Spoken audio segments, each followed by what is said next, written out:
Raj B Shetty ಅಂದ ಕೂಡಲೇ ಒಂದು ವಿಭಿನ್ನ ಕ್ವರ್ಕಿನೆಸ್ ಇರೋ ನಟ ನಮ್ಮ ಕಣ್ಮುಂದೆ ಬರ್ತಾರೆ. ರೇಡಿಯೋ ಜಾಕಿಯಾಗಿ ತಮ್ಮ ವೃತ್ತಿಯನ್ನು ಆರಂಭಿಸಿ ನಂತರ ತಮ್ಮ ಮೊದಲ ಚಿತ್ರ ಒಂದು ಮೊಟ್ಟೆಯ ಕತೆ, ಇದರಲ್ಲಿ ನಟ ಆಗಿ ನಿರ್ದೇಶಕ ಆಗಿ ಪ್ರೇಕ್ಷಕರ ಮನಸ್ಸು ಗೆದ್ರು. ಈ ಚಿತ್ರ Filmfare south Kannada best film ಪ್ರಶಸ್ತಿಯನ್ನು ಪಡೀತು. ಹಾಗೆ ಸೈಮಾದಲ್ಲಿ best debut director, best debut actor nominations ಕೂಡ ಪಡೀತು. ಅದಾದ ನಂತರ ತಮ್ಮ ಬ್ಲಾಕ್ ಬಸ್ಟರ್ ಚಿತ್ರ ಗರುಡ ಗಮನ ವೃಷಭ ವಾಹನ ನ್ಯಾಷನಲ್ ಲೆವೆಲಲ್ಲಿ ಸದ್ದು ಮಾಡ್ತು. ಸಾಕಷ್ಟು ಪ್ರೇಕ್ಷಕರ ಮನಸ್ಸನ್ನು ತುಂಬಾ ಎಕ್ಸೈಟ್ಮೆಂಟಲ್ಲಿ ತುಂಬಿತು.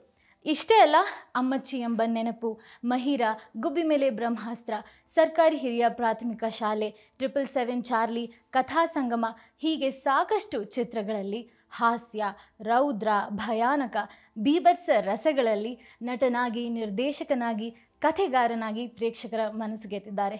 ಈ ಪ್ರತಿಭಾನ್ವಿತ ನಟ ರಾಜ್ ಬಿ ಶೆಟ್ಟಿ ಮಾಧ್ಯಮಾನಿಕ ಪ್ರಸ್ತುತಪಡಿಸುವ ಬೆಂಚ್ ಟಾಕ್ನ ಇಂದಿನ ಅತಿಥಿ. ವೆಲ್ಕಮ್. ಹೇಗಿದ್ದೀರಾ? ನಾನು ಚೆನ್ನಾಗಿದ್ದೀನಿ, ನೀವು ಹೇಗಿದ್ದೀರಾ? ಆರಾಮಿದ್ದೀನಿ. ಒಂದು ನಿಮ್ಮ ಬಾಲ್ಯ ಹೇಗಿತ್ತು, ಆ ಡೇಸ್ ಹೇಗಿತ್ತು, ನೀವು ಇವತ್ತಿಗೂ ನೆನೆಸ್ಕೊಂಡು ಮತ್ತೆ ಆ ದಿನಗಳನ್ನ ಒಂದ್ಸತಿ ಬದುಕು ಬರಬೇಕು ಅನ್ನೋ ದಿನಗಳ ಬಗ್ಗೆ ನಮ್ಮ ಜೊತೆ ಸ್ವಲ್ಪ ಶೇರ್ ಮಾಡ್ತಾ ವಿ ಕ್ಯಾನ್ ಸ್ಟಾರ್ಟ್. ನನಗೆ ತುಂಬ ಸ್ಟ್ರಾಂಗ್ ಆಗಿ ನನ್ನ ಚೈಲ್ಡ್ಹುಡ್ಡಲ್ಲಿ ನೆನಪಿರೋ 2 ಭಾಗ ಇದೆ, 2 ಬೇರೆ ಬೇರೆ ಪ್ರಪಂಚಗಳು. ಒಂದು, ನಾನು ಭದ್ರಾವತಿ ಅನ್ನೋ ಜಾಗದಲ್ಲಿ ಹುಟ್ಟಿದೆ, 3ನೇ ಕ್ಲಾಸ್ ತನಕ ಅಲ್ಲಿದ್ದೆ. ಆಗ ನನ್ನ ಮೆಮೊರಿಗಳು ತುಂಬ ವೇಗ ಆಗಿದೆ, ಕರೆಕ್ಟಾಗಿ ಇದಾಗಿಲ್ಲ. ಆಮೇಲೆ 3ನೇ ಕ್ಲಾಸ್ ನಂತರ ಮಂಗಳೂರಿಗೆ ಬಂದೆ. ಸೊ ಇದೆರಡು ಬೇರೆ ಬೇರೆ ಪ್ರಪಂಚ, ಕಲ್ಚರಲಿ ಮತ್ತು ಭಾಷೆಯಿಂದ ಬಹಳ ಬೇರೆ ಬೇರೆ ಪ್ರಪಂಚ. ಆ್ಯಂಡ್ ನನಗೆ ಭದ್ರಾವತಿ ಕರೆಕ್ಟಾಗಿ ಸೆಟ್ ಆಗ್ತಿತ್ತು, ಯಾಕಂದರೆ ನನ್ನಂಥ ಪೊರ್ಕಿಗೆ ಆ ಜಾಗ ಒಂಥರ ಪ್ಲೇ ಗ್ರೌಂಡ್ ಆಗಿತ್ತು. ಅದೇ ಮಂಗಳೂರು ಸ್ವಲ್ಪ ಡೀಸೆಂಟ್ ಆಗಿತ್ತು ಫಾರ್ ಮೈ ಟೇಸ್ಟ್. ಹಾಗಾಗಿ ನಮಗೆ ಕಷ್ಟ ಆಗುತ್ತೆ ಇದು. ಎಲ್ಲ ಪೊರ್ಕಿಗಳು ಮುಂದೆ ಹಿಂಗೆ ಇರ್ತಾರೆ. ಸೊ ಆ್ಯಕ್ಚುಲಿ ಮಂಗಳೂರಲ್ಲಿ ನಾನು ಸ್ವಲ್ಪ ಔಟ್ಕಾಸ್ಟ್ ಆಗಿದ್ದೆ. ಅಂದರೆ ನನ್ನ ತಂದೆ ತಾಯಿಗಳೆಲ್ಲ ಕೆಲ್ಸಕ್ಕೆ ಹೋಗ್ತಾಯಿದ್ರು, ಇಬ್ಬರು ಕೂಡ. ಅವ್ರು ಕೆಲ್ಸಕ್ಕೆ ಹೋಗ್ತಿದ್ದ ಕಾರಣ ನಾನೊಬ್ಬನೇ ಮಗ. ನಾನು ಊರಲ್ಲೆಲ್ಲ ಎಕ್ಸ್ಪ್ಲೋರೇಷನ್ನೇ ನನ್ನ ರಜಾ ಇದ್ದಾಗ ಅದೊಂದೇ ಮಾಡ್ತಿದ್ದು. ಇಲ್ಲಾಂದರೆ ಆ್ಯಕ್ಚುಲಿ ರಜಾ ಸಿಕ್ಕಿದಾಗ ಭದ್ರಾವತಿಗೆ ಹೋಗ್ತಿದ್ದೆ. ಭದ್ರಾವತಿ ಅಂದ ತಕ್ಷಣ ನನಗೆ ನೆನಪಾಗೋದು ಅಲ್ಲಿನ ಥಿಯೇಟ್ರ್ಗಳು, ಅಲ್ಲಿ ಸಿನಿಮಾ ನೋಡೋದು, ಅಲ್ಲಿ ಹೊರಗಡೆ ಕೂತ್ಕೊಂಡು ಒಂದು ಸಲ ಸಿನಿಮಾ ನೋಡಿರ್ತೀವಿ ಅಂದರೆ ಆ ಸಿನಿಮಾ ಸೌಂಡ್ಗಳಲ್ಲಿ ಇದು ಯಾವ ಸೀನ್ ಆಗ್ತಿದೆ ಅಂತ ಗೇಜ್ ಮಾಡ್ತಾಯಿದ್ವಿ ಹೋಗಿ. ಇದು ನೋಡಿ ಇದಾಗ್ತಾ ಇದೆ, ಇದು ಗೊತ್ತಾಯ್ತಾ, ಇದು ಹಂಗೆ ಆಗ್ತಾ ಇದೆ ನೋಡು ಅಂತ. ಸೊ ನಾನು ನನ್ನ ಕಸಿನ್ ಬ್ರದರ್ಸ್ ಎಲ್ಲ ಇದ್ದರು, ಅವ್ರನ್ನೆಲ್ಲ ಕರ್ಕೊಂಡು, ಫ್ರೆಂಡ್ಸ್ನೆಲ್ಲ ಕರ್ಕೊಂಡು ಹೋಗ್ತಾ ಇದ್ದೆ. ಆ್ಯಂಡ್ ಸಿನಿಮಾ ನೋಡೋದಕ್ಕೆ ಏನೆಲ್ಲ ಸಾಧ್ಯ ಎಲ್ಲದೂ ಮಾಡ್ತಿದ್ವಿ ಆಗ ಭದ್ರಾವತಿಲಿ ಇರಬೇಕಾದ್ರೆ. ಯಾವ ಥರ ಅಂದರೆ, ನಾನು ಮನೆಯಲ್ಲಿರೋ ಹಳೆ ಚೇರ್ನ ಅದು ಸರಿ ಇಲ್ಲ ಅಂತ ಹೇಳಿ ಮಾರಿ ಅದ್ರ ದುಡ್ಡಲ್ಲಿ ಫಿಲ್ಮ್ ನೋಡ್ತಾ ಇದ್ವಿ. ಅಂದರೆ ಯಾರ ಮನೆಯಲ್ಲೆಲ್ಲ ಕಬ್ಬಣ ಇತ್ತು ಅದನ್ನೆಲ್ಲ ಎತ್ತಿ ಮಾರಿ ಸಿನಿಮಾ ನೋಡ್ತಾ ಇದ್ವಿ. ಫೈನಲಿ ಒಂದ್ಸಲ ಏನು ಮಾಡಿದ್ವಿ ಅಂದರೆ, ಪಕ್ಕದೊಂದು ಬಿಲ್ಡಿಂಗ್ ಇತ್ತು, ಅದು ಬಿದೋಗಿತ್ತು. ಅದರಲ್ಲಿ ಲಾಸ್ಟಿಗೆ ಯಾರೋ ಹೇಳಿದ್ರು ಈ ತಾಮ್ರಕ್ಕೆ ಸಿಕ್ಕಾಬಿಟ್ಟೆ ರೇಟ್ ಸಿಗುತ್ತೆ ಅಂತ. ಅದು ಎಲ್ಲಿ ಸಿಗುತ್ತೆ ಅಂತ, ಇದು ಕರೆಂಟ್ ವೈರ್ ಒಳಗಡೆ ಇರುತ್ತೆ ಅಂತ. ಪಕ್ಕದ ಬಿಲ್ಡಿಂಗ್ ಬಿದೋಗಿತ್ತು, ಅದರಲ್ಲಿ ಏನೂ ಇರಲಿಲ್ಲ. ಹಾಗಾಗಿ ನನ್ನ ತಮ್ಮನ ಕರ್ಕೊಂಡು ಹೋಗಿ ಅವ್ನ ಹೆಗಲ ಮೇಲೆ ಕೂರಿಸಿ ಒಂದು ಕತ್ತಿ ಕೊಟ್ಟೆ ಅವನಿಗೆ. ಅವ್ನು ಹಾಕಿ ಹೇಳ್ದ, ಅದ್ರಲ್ಲಿ ಕರೆಂಟ್ ಇತ್ತು.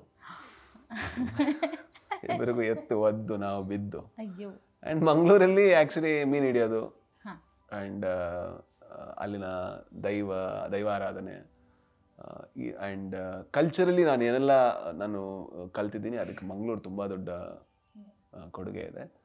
ಆ್ಯಂಡ್ ಹಾಗಾಗಿ ನನ್ನ ಕನ್ನಡ ಮತ್ತು ತುಳು 2 ಭಾಷೆಗಳು ಕೂಡ ನನಗೆ ಸಲೀಸಾಗಿ ಬರೋದಕ್ಕೆ ಅದು ಕಾರಣ ಆಯಿತು, ನನ್ನ ಚೈಲ್ಡ್ಹುಡ್. ಆ್ಯಂಡ್ ನಿಮ್ಮ ಸ್ಕೂಲಿಂಗ್ ಡೇಸ್, ನೀವು ಕಾಲೇಜ್ಗೆ ಹೋಗಿದ್ದಿರ್ಬೋದು ಅಥವಾ ಸ್ಕೂಲ್ ಡೇಸ್ ಎಸ್ಪೆಷಲಿ, ಯಾಕಂದರೆ ಅದೊಂದು ಟೈಮ್ ಟೇಬಲ್ ಇರುತ್ತೆ ಅಲ್ಲ, ಇಷ್ಟೊತ್ತಿಂದ ಇಷ್ಟೊತ್ತವರೆಗೂ ಪಾಠ ಕೇಳಬೇಕು, ಆಮೇಲೆ ಹೋಗಬೇಕು. ನಿಮ್ಮ ಸ್ಕೂಲ್ ಡೇಸ್ ಮತ್ತು ನೀವು ಕಾಲೇಜ್ಗೆ ಮೊದಲ ಹೆಜ್ಜೆ ಇಟ್ಟಿದ್ದು ಆ ಡೇಸ್ ಬಗ್ಗೆ. ಸ್ಕೂಲಲ್ಲಿ ನಾನು ತುಂಬ ದಡ್ಡ ಅಂತ ಅಂದ್ಕೊಂಡಿದ್ರು, ನಾನು ಅಂದ್ಕೊಂಡಿದ್ದೆ. ನಾನು ಅದನ್ನು ತುಂಬ ಗಾಢವಾಗಿ ನಂಬಿದ್ದೆ. ಮೋಸ್ಟ್ಲಿ ಅವ್ರು ಹೇಳ್ತಾ ಇದ್ದಾರೆ ನಿಜ ಇರ್ಬೋದು ಅಂತ. ಅದಕ್ಕೆ ದೊಡ್ಡವರು ಹೇಳೋದು ಎಲ್ಲದನ್ನೂ ನಂಬಾರ್ದು ಅಂತ ಹೇಳ್ತೀವಲ್ವ. ಸೊ ನಾನು ಅಂದರೆ ನನಗೆ ಕೆಲವಾರು ವಿಷಯಗಳು ಮೊದಲಿಂದ ಕೂಡ ನನಗೆ ಯಾವುದಾದ್ರೂ ಆಗಿಲ್ಲ ಅಂದರೆ ನಂಗೆ ಮಾಡದೇ ಇರುವಂಥ ಒಂದು ಹ್ಯಾಬಿಟ್ ಇದೆ. ನನಗೇನು ಈಸಿಲಿ ನ್ಯಾಚುರಲಿ ಫ್ಲೋ ಆಗುತ್ತೆ ಅದು ಮಾಡಬೇಕು. ಯಾವ್ದು ನನಗೆ ಸ್ವಲ್ಪ ಬೇರೆಯವ್ರಿಗೋಸ್ಕರ ಮಾಡ್ತೀನಿ ಅದು ನನಗೆ ಮಾಡೋದಕ್ಕೆ ತುಂಬ ಕಷ್ಟ ಆಗುತ್ತೆ. ಆ್ಯಂಡ್ ಹೋಮ್ವರ್ಕ್ ಯಾಕೆ ಮಾಡೋದು ಅಂತ ನಂಗೆ ಗೊತ್ತಾಗಲಿಲ್ಲ. ಕಾಪಿ ರೈಟ್ ಯಾಕೆ ಬರೆಯೋದು ಅಂತ ನನಗೆ ಅರ್ಥನೇ ಆಗ್ತಿರ್ಲಿಲ್ಲ, ಅದರ ಲಾಜಿಕೇ ಗೊತ್ತಾಗ್ತಿರ್ಲಿಲ್ಲ. ಹಾಗಾಗಿ ನಾನು ಪ್ರತಿ ದಿವಸ ಬರೀತಿರ್ಲಿಲ್ಲ, ಪ್ರತಿ ದಿವಸ ಹೊಡೆಯೋರು. ಆದರೆ ಅದು ಹೊಡೆದ್ರೂ ಕೂಡ ಮಾರನೇ ದಿವಸ ಏನೂ ಬದಲಾಗ್ತಾ ಇರಲಿಲ್ಲ. ಅದು ಯಾಕೆ ಅಂತ ನನಗೂ ಗೊತ್ತಿಲ್ಲ. ಆ ಒಂದೇನೋ ಒಂಥರ ರೆಬೆಲ್ ಇದ್ದೆ ನಾನು, ಆದರೆ ಒಳ್ಳೆ ರೆಬೆಲ್ ಅಲ್ಲ. ಹಾಗೆ ಪ್ರತಿ ಸತಿ ಕೂಡ ಕ್ಲಾಸಿಂದ ಹೊರಗೆ ಆಗ್ತಾಯಿದ್ರು. ನಮ್ಮ ಊರಲ್ಲಿ ಆ ರೋಡ್ ದಾಟ್ಕೊಂಡು ಆ ಕಡೆ ಹೋಗೋರು ಈ ಕಡೆ ಹೋಗೋರೆಲ್ಲ ನಾನು ಹಿಂಗೆ ವೇವ್ ಮಾಡ್ತಾ ಇದ್ದೆ ಹೊರಗಡೆ ಕೂತ್ಕೊಂಡು. ಇದು ನನ್ನ ಆಮೇಲೆ ನಾನು ಯಾವುದೇ ರೀತಿ ಎಕ್ಸ್ಟ್ರಾ ಕರಿಕ್ಯುಲರ್ ಆ್ಯಕ್ಟಿವಿಟೀಸಲ್ಲೂ ಇರಲಿಲ್ಲ. ಜಾಸ್ತಿ ಅಂದರೆ ಭಾಷಣ ಮಾಡ್ತಾ ಇದ್ದೆ. 10th ತನಕ ಹಿಂಗೋಯ್ತು. ಆಮೇಲೆ PUCಗೆ ಬಂದಾಗ ಒಬ್ಬರು ತಾರಾ ಮ್ಯಾಮ್ ಅಂತ ಒಬ್ಬರಿದ್ರು. ಅವ್ರು ಯಾಕೋ ನನಗೆ ಸಪೋರ್ಟ್ ಮಾಡಿದ್ರು. ಆ ಸಪೋರ್ಟ್ ಮಾಡಿದ ತಕ್ಷಣ ಒಂದು ಸೆನ್ಸ್ ಆಫ್ ಬಿಲಾಂಗಿಂಗ್ ಬಂದ್ಬಿಡ್ತು. ಅದು ಬಂದ ತಕ್ಷಣ ಐ ಬಿಕೇಮ್ ಅಲ್ಲಿಂದ ಪಟ್ ಅಂತ ಈ ಕಡೆ ಶಿಫ್ಟ್ ಆದರೆ ಕ್ಲಾಸಿಕ್ ಫಸ್ಟ್ ನಾನು PUCಲಿ first year PUC, second year PUCಲಿ. ಆ್ಯಂಡ್ ಸೆಕೆಂಡ್ ಇಯರ್ PUC ಮುಗಿಬೇಕಾದ್ರೆ actually best outgoing student award ನನಗೆ ಕೊಟ್ಟರು ಆ ಕಾಲೇಜಲ್ಲಿ. So it was complete change. ಆಮೇಲೆ ಅಲ್ಲಿಂದ ಡಿಗ್ರಿಗೆ ಬಂದೆ. ಡಿಗ್ರಿಲಿ ನನ್ನಷ್ಟು ವರ್ಸ್ಟ್ ಸ್ಟೂಡೆಂಟೇ ಇಲ್ಲ. ಸೊ ಇಟ್ ವಾಸ್ ಸಚ್ ಅಂದರೆ ಡಿಗ್ರಿಲಿ ಜಗಳಗಳು, ಯಾರಿಗಾದ್ರು ತೊಂದರೆ ಕೊಡೋದು, ಆಮೇಲೆ ಇಲ್ಲ ನಾನು ತುಂಬ ಚೆನ್ನಾಗಿ ಓದ್ತಾ ಇದ್ದೆ. ಡಿಗ್ರಿಲಿ ಕೂಡ ಡಿಸ್ಟಿಂಕ್ಷನ್ ಇತ್ತು. ನಾನು ಎಲ್ಲಿದ್ದೆ ಹಂಗೆ ಅಂದರೆ ನಾನು ಬೆಳಿಗ್ಗೆ ಬಂದರೆ ನನ್ನ ಇದಕ್ಕೆ ಎಕ್ಸಾಮ್ ಇರಬೇಕಾದ್ರೆ ಫಸ್ಟು BA ಸೈಕಾಲಜಿ ಸ್ಟೂಡೆಂಟ್ಸ್ ಎಲ್ಲ ಬರೋರು. ನಾನು ಅವ್ರ ಟೆಕ್ಸ್ಟ್ ಬುಕ್ ತಗೊಂಡು ಅವ್ರಿಗೆ ಪಾಠ ಮಾಡ್ತಿದ್ದೆ. ಎಕ್ಸಾಮ್ ನನಗೂ ಇತ್ತು. ಅದು ಸ್ವಲ್ಪ ಹೊತ್ತೊಂದ್ಮೇಲೆ BA ಸೋಷಿಯಾಲಜಿ ಸ್ಟೂಡೆಂಟ್ಸ್ ಬರೋರು. ಅವ್ರ ಟೆಕ್ಸ್ಟ್ ಬುಕ್ ತಗೊಂಡು ಅವ್ರಿಗೆ ಪಾಠ ಮಾಡ್ತಿದ್ದೆ. ಲಾಸ್ಟಿಗೆ ನನ್ನ BSW ಅವ್ರು ಬರ್ತಿದ್ರು. ಅವರಿಗೆ ಟೆಕ್ಸ್ಟ್ ಬುಕ್ ಓಪನ್ ಮಾಡಿ ಅವರಿಗೂ ಪಾಠ ಮಾಡ್ತಿದ್ದೆ. ಅದರಿಂದಾಗಿ ಆ್ಯಕ್ಚುಲಿ ನಾನು ಎಕ್ಸಾಮ್ ಬರೀತಿದ್ದೆ. ಸೊ ಓದ್ತಿದ್ದೆ. ಹಾಗಾಗಿ ಅವ್ರಿಗೇನು ಮಾಡೋಕ್ಕಾಗ್ತಿಲ್ಲ. ಬಟ್ ಬೇರೆ ತೊಂದರೆಗಳು ಅಂದರೆ ಸಿಕ್ಕಾಪಟ್ಟೆ ತೊಂದರೆ ಕೊಡ್ತಾ ಇದ್ದೆ. ಈ ಬೇಕು ಅಂತ ಗ್ಲಾಸ್ ಹೊಡಿಯೋದು, ಹೌದು ಸುಮ್ಮನೆ ಮತ್ತೆ ಆವಾಗ ಏನು ಮಾಡೋದಕ್ಕೆ ಕೆಲಸ ಇರಲ್ಲ. ಮತ್ತೇನೋ ಒಂದು ನಾವೇನೋ ದೊಡ್ಡದು ಮಾಡ್ತಾ ಮತ್ತೆ ಆಗ ರೀಸನ್ ಬೇಕು ಅಂತಿಲ್ಲ, ನಾವೇ ಇನ್ವೆಂಟ್ ಮಾಡ್ಕೋತೀವಿ. ಸಮಾಜ ಸರಿ ಇಲ್ಲ, ನಾವು ಸರಿ ಮಾಡಬೇಕು ಅಂತ. ಆಮೇಲೆ ಹೋಗ್ತಾ ಹೋಗ್ತಾ ಗೊತ್ತಾಗುತ್ತೆ ಆ್ಯಕ್ಚುಲಿ ನಾವು ಸರಿ ಇಲ್ಲ ಅಂತ. ಅಲ್ಲೇ ಸಮಸ್ಯೆ ಇರೋದಷ್ಟೇ. ಗೊತ್ತಾಗ್ಬೇಕಾದ್ರೆ ಸ್ವಲ್ಪ ಲೇಟ್ ಆಗಿರುತ್ತೆ, ಅಯ್ಯೋ ನಾನಲ್ವಾ ಸರಿ ಇಲ್ಲದೆ ಇರೋದು ಅಂತ. ಸೊ ಬಟ್ ಇದು ಡಿಗ್ರಿ ತನಕ ನನ್ನ ಇದೆಲ್ಲದ್ರ ಮಧ್ಯ ಈ ಸಿನಿಮಾ ಹುಚ್ಚು ಅಂದ್ರೆ ನೀವು ಆವಾಗಲೇ ಮೆನ್ಷನ್ ಮಾಡಿದ್ರೆ ನೀವು ಚಿಕ್ಕ ವಯಸ್ಸಿಂದನೂ ಥಿಯೇಟರ್ಗೆ ಹೋಗಿ ಸಿನಿಮಾ ನೋಡೋದು ನಿಮ್ಮ one of the main hobby ಆಗಿತ್ತು ಅಂತ. ಬಟ್ ಈ ಇಂಡಸ್ಟ್ರಿಗೆ ನಾನು ಹೋಗಬೇಕು, ಇಲ್ಲೇ ಮೋಸ್ಟ್ಲಿ ನನ್ನ ಕರಿಯರ್ ಇರೋದು ಅಂತ ಅನಿಸಿದ್ದು ಯಾವಾಗ? ಅನಿಸ್ಲೇ ಇಲ್ಲ, ಯಾವತ್ತೂ ಅನಿಸಿರ್ಲಿಲ್ಲ ಆ ಥರ. ನಾನು ಡಿಗ್ರಿ ಕಂಪ್ಲೀಟ್ ಆಯಿತು. ಡಿಗ್ರಿ ಕಂಪ್ಲೀಟ್ ಆದಾಗ ನನ್ನ ಫ್ರೆಂಡ್ ಒಬ್ಬ, ಅವನಿಗೆ ಒಂದು ರೇಡಿಯೋ ಸ್ಟೇಷನಲ್ಲಿ ಯಾವುದೋ ಒಂದು ಸಿಲ್ವರ್ ಕಾಯಿನ್ ಸಿಕ್ಕಿತ್ತು, ಅದಕ್ಕೆ ಕರ್ಕೊಂಡು ಹೋದ, ಬಾ ಕಲೆಕ್ಟ್ ಮಾಡೋಣ ಅಂತ. ಅಲ್ಲಿ ಆ ಆರ್ಜೆ ನೋಡೋದಕ್ಕೆ ಎಲ್ಲೋ ಬೇರೆ ಕಡೆಯಿಂದ ಬಂದಿದ್ರು ಜನ. ಅದನ್ನೆಲ್ಲ ನೋಡಿ ಅವನಿಗೆ ತುಂಬ ಖುಷಿ ಆಯ್ತು. ನೋಡಿ ಎಲ್ಲೆಲ್ಲಿಂದನೂ ಬರ್ತಾರೆ, ನಾವು ಆರ್ಜೆಗಳಾಗೋಣ ಅಂತ. ನಾನು ಸುಮ್ಮನೆ ಅದೆಲ್ಲ ಕಷ್ಟ ಇದೆ ಅಂತ ಹೇಳಿದೆ. ಅವ್ನು ಪರವಾಗಿಲ್ಲ, ನಾನು ನಿಂದು ಕೂಡ ಇದು ಕೊಡ್ತೀನಿ, ರೆಸ್ಯೂಮ್ ಕೊಡ್ತೀನಿ. ನಂದು ಕೊಟ್ಟ, ಅವನದು ಕೊಟ್ಟ. ನನಗೊಂದು ಅಭ್ಯಾಸ ಐತೆ, ಯಾವ್ದಾರ ಗೊತ್ತಿಲ್ಲ ಅಂದರೆ ಕಲಿಯೋ ಅಭ್ಯಾಸ. ನಾನು ಹೋದ ತಕ್ಷಣ ಆಮೇಲೆ FM ಕೇಳೋಕ್ಕೆ ಶುರು ಮಾಡಿದೆ, ಹೇಗೆ ಮಾತಾಡ್ತಾರೆ, ಏನು ಕತೆ ಅದು ಇದು ಅಂತ. ಆಮೇಲೆ ಯಾವಾಗ ಅವ್ರು ಇಂಟರ್ವ್ಯೂ ಕರೆದ್ರು, ನಾನು ಸೆಲೆಕ್ಟ್ ಆದೆ, ಅವ್ನು ರಿಜೆಕ್ಟ್ ಆದ. ಸೊ ನಾನು ಆರ್ಜೆ ಆದೆ. ಸೊ ಇದು ನನ್ನ ಡಿಸಿಷನ್ ಅಲ್ಲ. ಆ್ಯಂಡ್ ನನಗೆ ಆರ್ಜೆ ಆಗಬೇಕು ಅಂತ ನನಗೆ ಸುಮ್ಮನೆ ಒಂದು ಕ್ಯೂರಿಯಾಸಿಟಿ ಇತ್ತು, ಅದು ಹೆಂಗೆ ಅದು ಏನದು ಹೆಂಗೆ ವರ್ಕ್ ಆಗುತ್ತೆ. ಆಮೇಲೆ FM ಕೆಲಸ ಮಾಡಿ ಒಂದು 3 ವರ್ಷ ಆದಮೇಲೆ ಬೋರ್ ಆಯ್ತು ಅದು ಕೆಲಸ ಬಿಟ್ಟಾಗ ನನಗೆ ಏನು ಮಾಡೋದು ಅಂತ ಗೊತ್ತಿರಲಿಲ್ಲ. ಆಗ ನಾನು ಅಡ್ವರ್ಟೈಸ್ಮೆಂಟ್ಗಳಿಗೆ ವಾಯ್ಸ್ ಕೊಡ್ತಾ ಇದ್ದೆ ಎಲ್ಲ ಇದಕ್ಕೆ. ಆ ವಾಯ್ಸ್ ಕೊಟ್ಟು ಆಮೇಲೆ ಯಾರೋ ಕೇಳಿದ್ರು ಅಡ್ವರ್ಟೈಸ್ಮೆಂಟ್ಗಳನ್ನ ಬರಿಬೋದಾ ಅಂತ. ಆಮೇಲೆ ಬರೆಯೋಕ್ಕೆ ಶುರು ಮಾಡಿದೆ. ಬರೆದ್ಮೇಲೆ ಯಾರೋ ಹೇಳಿದ್ರು, ನೀನು ಬಂದು ಒಂದ್ಸಲ ನೋಡ್ತೀಯಾ ಹೆಂಗೆ ಆ್ಯಕ್ಟ್ ಮಾಡೋದು ಅಂತ. ನನಗೂ ಗೊತ್ತಿರಲಿಲ್ಲ. ಹೋಗಿ ನೋಡೋಕ್ಕೆ ಶುರು ಮಾಡಿದೆ. ಆಮೇಲೆ ಅದರಿಂದ ನಾನು ಕಲ್ತೇನೆ, ಅದರಿಂದ ನಾನು ಕಲ್ಸೋಕ್ಕೆ ಟ್ರೈ ಮಾಡಿದೆ. ಅದರಿಂದ ನಂಗೆ ಗೊತ್ತಿಲ್ಲದೆ ಒಂದು ಟೈಮಲ್ಲಿ ಅಡ್ವರ್ಟೈಸ್ಮೆಂಟ್ ಡೈರೆಕ್ಟರ್ ಆದೆ. ನನಗೆ ಗೊತ್ತು, ನಾನು ಆಗಬೇಕು ಅಂತ ಅಂದ್ಕೊಂಡಿದ್ದಲ್ಲ, it was just an accident. ಅದೇ ರೀತಿ ಆಮೇಲೆ ಮುಂದೆ ಶಾರ್ಟ್ ಫಿಲ್ಮ್ಗಳನ್ನ ಮಾಡಿದ್ವಿ, ಅದೇ ಟೀಮ್ ಕರ್ಕೊಂಡು. ಶಾರ್ಟ್ ಫಿಲ್ಮ್ಗಳು ಚೆನ್ನಾಗಿ ವರ್ಕ್ ಆಗೋಕ್ಕೆ ಶುರು ಆಯಿತು. ಆವಾಗ ಗೊತ್ತಾಗಿದ್ದು ಕತೆ ಹೇಳೋದು ಚೆನ್ನಾಗಿದೆ, ಕತೆ ಹೇಳಬೇಕು ಅಂತ. ಅದೇ ಇದರಿಂದ ಆ್ಯಕ್ಚುಲಿ ಸಿನಿಮಾ ಬಂದಿದ್ಬಿಟ್ರೆ ಇಲ್ಲ ನಾನೊಬ್ಬ ಡೈರೆಕ್ಟರ್ ಆಗಬೇಕು ಆ ಥರ ಏನು ಅಂದ್ಕೊಂಡಿರಲಿಲ್ಲ. ನೀವು ಆರ್ಜೆ ಕೂಡ ಬೈ ಆಕ್ಸಿಡೆಂಟ್, ಎಲ್ಲದೂ ಬೈ ಲೈಫಲ್ಲಿ ಎಲ್ಲದೂ ಬರೀ ಆಕ್ಸಿಡೆಂಟೇ. ಒಂದು ಆಂಬಿಷನ್ನು, ಇದಾಗಬೇಕು, ಗೋಲು, ಡ್ರೀಮ್ ಏನಿಲ್ಲ. ಬಟ್ ನೀವು ಆರ್ಜೆ ಆಗಿ ಕೆಲಸ ಮಾಡ್ತಿದ್ರಿ ಅಲ್ವಾ, ಅದೊಂಥರ ಕೂತು ಮಾತಾಡೋದು ಅನ್ನೋದು ಇರಬಹುದು ಕೆಲಸ, ಬಟ್ ಸ್ಟಿಲ್ 4 ಗೋಡೆ ಮಧ್ಯೆ ಕೂತು ಆದರೆ 100 ಜನ ಅದನ್ನ ಕೇಳ್ತಾ ಇರ್ತಾರೆ. ಕರೆಕ್ಟ್. ಆ ಒಂದು ಎಕ್ಸ್ಪೀರಿಯನ್ಸ್ ಹೇಗಿತ್ತು ಆಸ್ ಎನ್ ಆರ್ಜೆ? ನೀವು ಕಲ್ತಿದ್ದೇನಿರ್ಬೋದು ಇವತ್ತು ನನ್ನ ಸಿನಿಮಾಗಳಲ್ಲಿ ಆ ಸೌಂಡ್ ಸ್ಪೇಸ್ಗಳು ಚೆನ್ನಾಗಿರೋದಕ್ಕೆ ಕಾರಣ ನಾನು ಅವತ್ತು ಆರ್ಜೆ ಆಗಿದ್ದೆ ಅಂತ. ಎಕ್ಸಾಂಪಲ್, ಈಗ ನನ್ನ ಪಾತ್ರಗಳೆಲ್ಲದೂ ಕೂಡ ವಾಯ್ಸ್ ಓವರ್ಸ್ ಕೊಡುವಂಥ ಟೋನ್ ಇರ್ಬೋದು, ಜೊತೆಗೆ ಮಾತಾಡೋ ತುಂಬ ನ್ಯಾಚುರಲ್ ಆಗಿ ಮಾತಾಡ್ತಾರೆ. ಬಟ್ ನ್ಯಾಚುರಲ್ ಆಗಿ ಮಾತಾಡಿದ್ರು ಕೂಡ there is A rhythm. For example, ಒಂದು ಮೊಟ್ಟೆಯ ಕಥೆಯ ರಿದಮ್ಮು, ಗರುಡಗಮನದ ಭಾಷೆಯ ರಿದಮ್ ಎರಡೂ ಬೇರೆ ಬೇರೆ. ಬಟ್ ಆದರೆ ಊರು ಸೇಮ್, ಎರಡೂ ಮಂಗಳೂರೇ. ಬಟ್ ನೀವು ಎರಡೂ ಸಿನಿಮಾನ ಒಟ್ಟಿಗೆ ಕೂತ್ಕೊಂಡು ನೋಡಿದ್ರೆ ಅದು ಎರಡೂ ಬೇರೆ ಬೇರೆ ರಿದಮಲ್ಲಿದೆ. ಆ ಎಲ್ಲ ರಿದಮ್ ಸೆನ್ಸ್ಗಳು, ಟೊನಾಲಿಟಿ ಸೆನ್ಸ್ಗಳು, ಸೌಂಡ್ ಸ್ಪೇಸ್ಗಳು, ಅದನ್ನೆಲ್ಲ ನಾನು ಆ್ಯಕ್ಚುಲಿ FM ಕಲ್ತಿದ್ದೆ. ಆದರೆ ಕಲ್ತಿದ್ದು ಯಾಕೆ ಅಂದರೆ ನನಗೇನೋ ಸಿನಿಮಾ ಮಾಡಬೇಕು ಅಂತಲ್ಲ, ನನಗೆ ಶಬ್ದಗಳ ಬಗ್ಗೆ ಬಹಳ ಆಸಕ್ತಿ ಇತ್ತು. ನಾನು ಆಗ ಒಂದು ಮಾತು ಹೇಳಿದ್ನಲ್ವ, ನನಗೆ ಯಾವುದೇ ಡ್ರೀಮ್ ಆ್ಯಂಬಿಷನ್ ಇರಲಿಲ್ಲ ಅಂತ. ಅದೆಲ್ಲದಕ್ಕಿಂತ ತುಂಬ ಇಂಪಾರ್ಟೆಂಟ್ ಆದ ಇನ್ನೊಂದು ವಿಷಯ ಇತ್ತು, ಕ್ಯೂರಿಯಾಸಿಟಿ. ಯಾವ ಫೀಲ್ಡ್ ಇದ್ದರೂ ಕೂಡ ಅದನ್ನು ಸುಮ್ಮನೆ ನೋಡ್ಕೊಂಡು ಹೋಗೋದು, ಓದ್ಕೊಂಡು ಹೋಗೋದು, ಕಲ್ತ್ಕೊಂಡು ಹೋಗೋದು ನನಗೆ ಇಷ್ಟ ಆಯಿತು. ಏನೋ ಆಗಬೇಕು ಅಂತಲ್ಲ, ಗೊತ್ತಿಲ್ಲ ಅಲ್ವಾ, ತಿಳ್ಕೊಳ್ಳೋಣ ಅಂತ. ಅದರಿಂದಾಗಿ ಏನೋ ಆದೆ. ಕೆಲವರು ಏನೋ ಆಗಬೇಕು ಅಂತ ಕ್ಯೂರಿಯಾಸಿಟಿ ಡೆವಲಪ್ ಮಾಡ್ತಾರೆ, ಕೆಲವರು ಕ್ಯೂರಿಯಾಸಿಟಿ ಇರೋದ್ರಿಂದ ಇನ್ನೇನೋ ಆಗ್ತಾರೆ. ಐ ಥಿಂಕ್ ನಾನು ಉಲ್ಟಾ ಅಂತ ಅನ್ಸುತ್ತೆ. ಹಾಗೆ ಒಂದು ಮೊಟ್ಟೆಯ ಕತೆ ರಿಲೀಸ್ ಆದ ಟೈಮಲ್ಲಿ ತುಂಬಾ ಆ ಪೋಸ್ಟರಿಂದ ಹಿಡಿದು ಸಿನಿಮಾ ಸ್ಟೋರಿವರೆಗೂ ತುಂಬಾ ಒಂದು ವಿಭಿನ್ನ ಕತೆ ಇತ್ತು. ಅದು ತುಂಬ ರಿಲೇಟಬಲ್ ಅಂತ ಅನಿಸಿದಂಥ ಒಂದು ಪಾತ್ರ. ಒಬ್ಬ ಸಾಮಾನ್ಯ ವ್ಯಕ್ತಿ ಅವ್ನ ಬಾಳ್ನೆಸ್ಸಿಂದ ಅವ್ನ ಸ್ಟೋರಿ ಹೇಗಿದೆ ಅನ್ನೋದು. ಈ ಚಿತ್ರ ನಿಮಗೆ ಅಂದರೆ ಇವಾಗ ಒಂದು ಕಥೆನ ಕೇಳಿ ಇದು ತೆರೆ ಮೇಲೆ ಬರಬೇಕು ಅಂತ ಅನಿಸಿದ ಅಂಶ ಇರ್ಬೋದು, ಅಥವಾ ನೀವು ಈ ಚಿತ್ರಕ್ಕೆ ನಟ ಹಾಗೆ ನಿರ್ದೇಶಕ ಎರಡೂ ಕೆಲಸನ ಮಾಡಿದ್ದೀರಾ. ನಿರ್ದೇಶಕನಾಗಿ ನೀವು ಈ ಚಿತ್ರನ ಯಾವ ಪ್ಲಾಟಲ್ಲಿ ಇಟ್ಕೊಂಡು ಇದನ್ನ ತೆರೆ ಮೇಲೆ ತರಬೇಕಂತ ಡಿಸೈಡ್ ಮಾಡಿದ್ರಿ? ನನಗೆ ಅದು ಆ ಒಂದು ಅಂದರೆ ನನ್ನ ಲೈಫಲ್ಲಿ ಏನೆಲ್ಲ ಇನ್ಸಿಡೆಂಟ್, ಒಬ್ಬ ಬಾಲ್ಡ್ ಇದ್ದಾಗ ಪರ್ಸನ್ ಅವ್ನಿಗೆ ಯಾವುದೆಲ್ಲ ಕಮೆಂಟ್ಗಳು ಬರುತ್ತೆ, ಆ ಕಮೆಂಟ್ಗಳೆಲ್ಲ ಆ್ಯಕ್ಚುಲಿ ಅವನಿಗೆ ತುಂಬ ಘಾಸಿ ಮಾಡ್ಬೋದು. ಅವನು ಅಂದರೆ ಒಂದು ಸ್ವಲ್ಪ ಡಾರ್ಕ್ ಇದ್ದರೂ ಆ ಕಮೆಂಟ್ಗಳು ಬರುತ್ತೆ, ದಪ್ಪ ಇದ್ದರೂ ಆ ಕಮೆಂಟ್ಗಳು ಬರುತ್ತೆ, ಒಂದು ಏಜ್ ಆದಮೇಲೆ ಮದುವೆ ಆಗಿಲ್ಲ ಅಂದರೂ ಈ ಕಮೆಂಟ್ಗಳು ಬರುತ್ತೆ. ಸೊ ಮನುಷ್ಯನಿಗೆ ಇನ್ನೊಬ್ಬನಿಗೆ ಈ ಥರ ಹೀಯಾಳ್ಸೋದು ಒಂದು ಒಂದು ಒಂದು ಸುಖ ಕೊಡುತ್ತೆ. ಅದು ಆ್ಯಕ್ಚುಲಿ ಆ ಒಂದು ಹೀಯಾಳ್ಸೋನು ಎಷ್ಟು ಕೆಟ್ಟ ಪರಿಸ್ಥಿತಿಯಲ್ಲಿ ಬದುಕ್ತಾ ಇದ್ದಾನೆ ಅಂತ ತೋರಿಸುತ್ತೆ. ಯಾಕಂದರೆ ತುಂಬ ಖುಷಿಲಿದ್ದವನು ಇನ್ನೊಬ್ಬನ ಗೇಲಿ ಮಾಡಲ್ಲ, ತುಂಬ ಕಮ್ಮಿ ಅದಾಗೋದು. ನನಗೆ ಏನೆಲ್ಲ ಆಗ್ತಿತ್ತಲ್ವ ಅದೆಲ್ಲ ಒಂದು ಕಡೆ ನೋವು ಕೊಡ್ತಿತ್ತು. ಬಟ್ ಆದರೆ ನನ್ನಲ್ಲಿ ಇನ್ನೊಬ್ಬ ಪ್ರೇಕ್ಷಕ ಕೂಡ ಇದ್ದಾನೆ, ಅವನಿಗೆ ಅದು ನಗು ತರ್ತಾಯಿತ್ತು. ಇದೆಯಾ ಹಿಂಗೆ ಹೇಳ್ತಾರಲ್ಲ, ಇದು ಹೇಳ್ದದು ನನಗೆ ಹೇಳೋ ಬದಲು ಈ ಥರದವನಿಗೆ ಹೇಳಿದರೆ ಅವನು ಯಾವ ಥರ ರಿಯಾಕ್ಟ್ ಮಾಡ್ತಿದ್ದ ಅನ್ನೋದು ಒಂದು ನಗು ತರ್ತಾಯಿತ್ತು.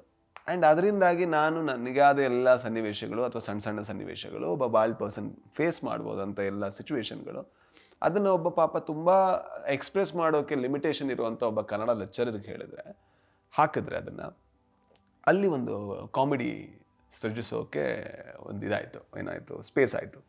ಅದನ್ನು ನೋಡಿದ ತಕ್ಷಣ ನಂಗೆ ಅನ್ನಿಸ್ತು ಇದು ಚೆನ್ನಾಗಿದೆ, ಇದು ವರ್ಕ್ ಆಗುತ್ತೆ, ಇದೊಂಥರ ಫನ್ನಿ ಆಗಿದೆ ಅಂತ. ಹಾಗೆ ನಾನು ಅದನ್ನು ಶಾರ್ಟ್ ಫಿಲ್ಮ್ ಮಾಡೋಕ್ಕೆ ಹೋಗಿದ್ದೆ. ಅದು ಆ್ಯಕ್ಚುಲಿ ಶಾರ್ಟ್ ಫಿಲ್ಮ್ ಆಗಿತ್ತು. ಶಾರ್ಟ್ ಫಿಲ್ಮ್ ಯಾಕಂದರೆ ಅದಕ್ಕಿಂತ ಮುಂಚೆ ನಾನೊಂದು 3 ವರ್ಷ ಫಿಲ್ಮ್ ಮಾಡಬೇಕು ಅಂತ ಓಡಾಡಿ ನಾನೆಲ್ಲ ದುಡ್ಡನ್ನೆಲ್ಲ ನಮ್ಮ ತಾಯಿ ದುಡ್ದು ಒಂದು PF ಎಲ್ಲ ಸ್ವಲ್ಪ ದುಡ್ಡಿತ್ತು, ಅದನ್ನೆಲ್ಲ ಹಾಳು ಮಾಡಿ, ಸೊ ಈಗೇನು ಮಾಡೋದು ಅಂತ ಗೊತ್ತಿಲ್ಲದೆ ಮತ್ತೆ ಇಲ್ಲ ನಾವು ಸಿನಿಮಾ ಮಾಡೋಕ್ಕಾಗಲ್ಲ, ಶಾರ್ಟ್ ಫಿಲ್ಮ್ ಆದರೂ ಮಾಡೋಣ ಅಂತ ಹೇಳಿ ಶಾರ್ಟ್ ಫಿಲ್ಮ್ ಮಾಡೋಕ್ಕೆ ಅಂತ ಒಂದು ಮೊಟ್ಟೆ ಕತೆ ಬರೆದಿದ್ದೆ.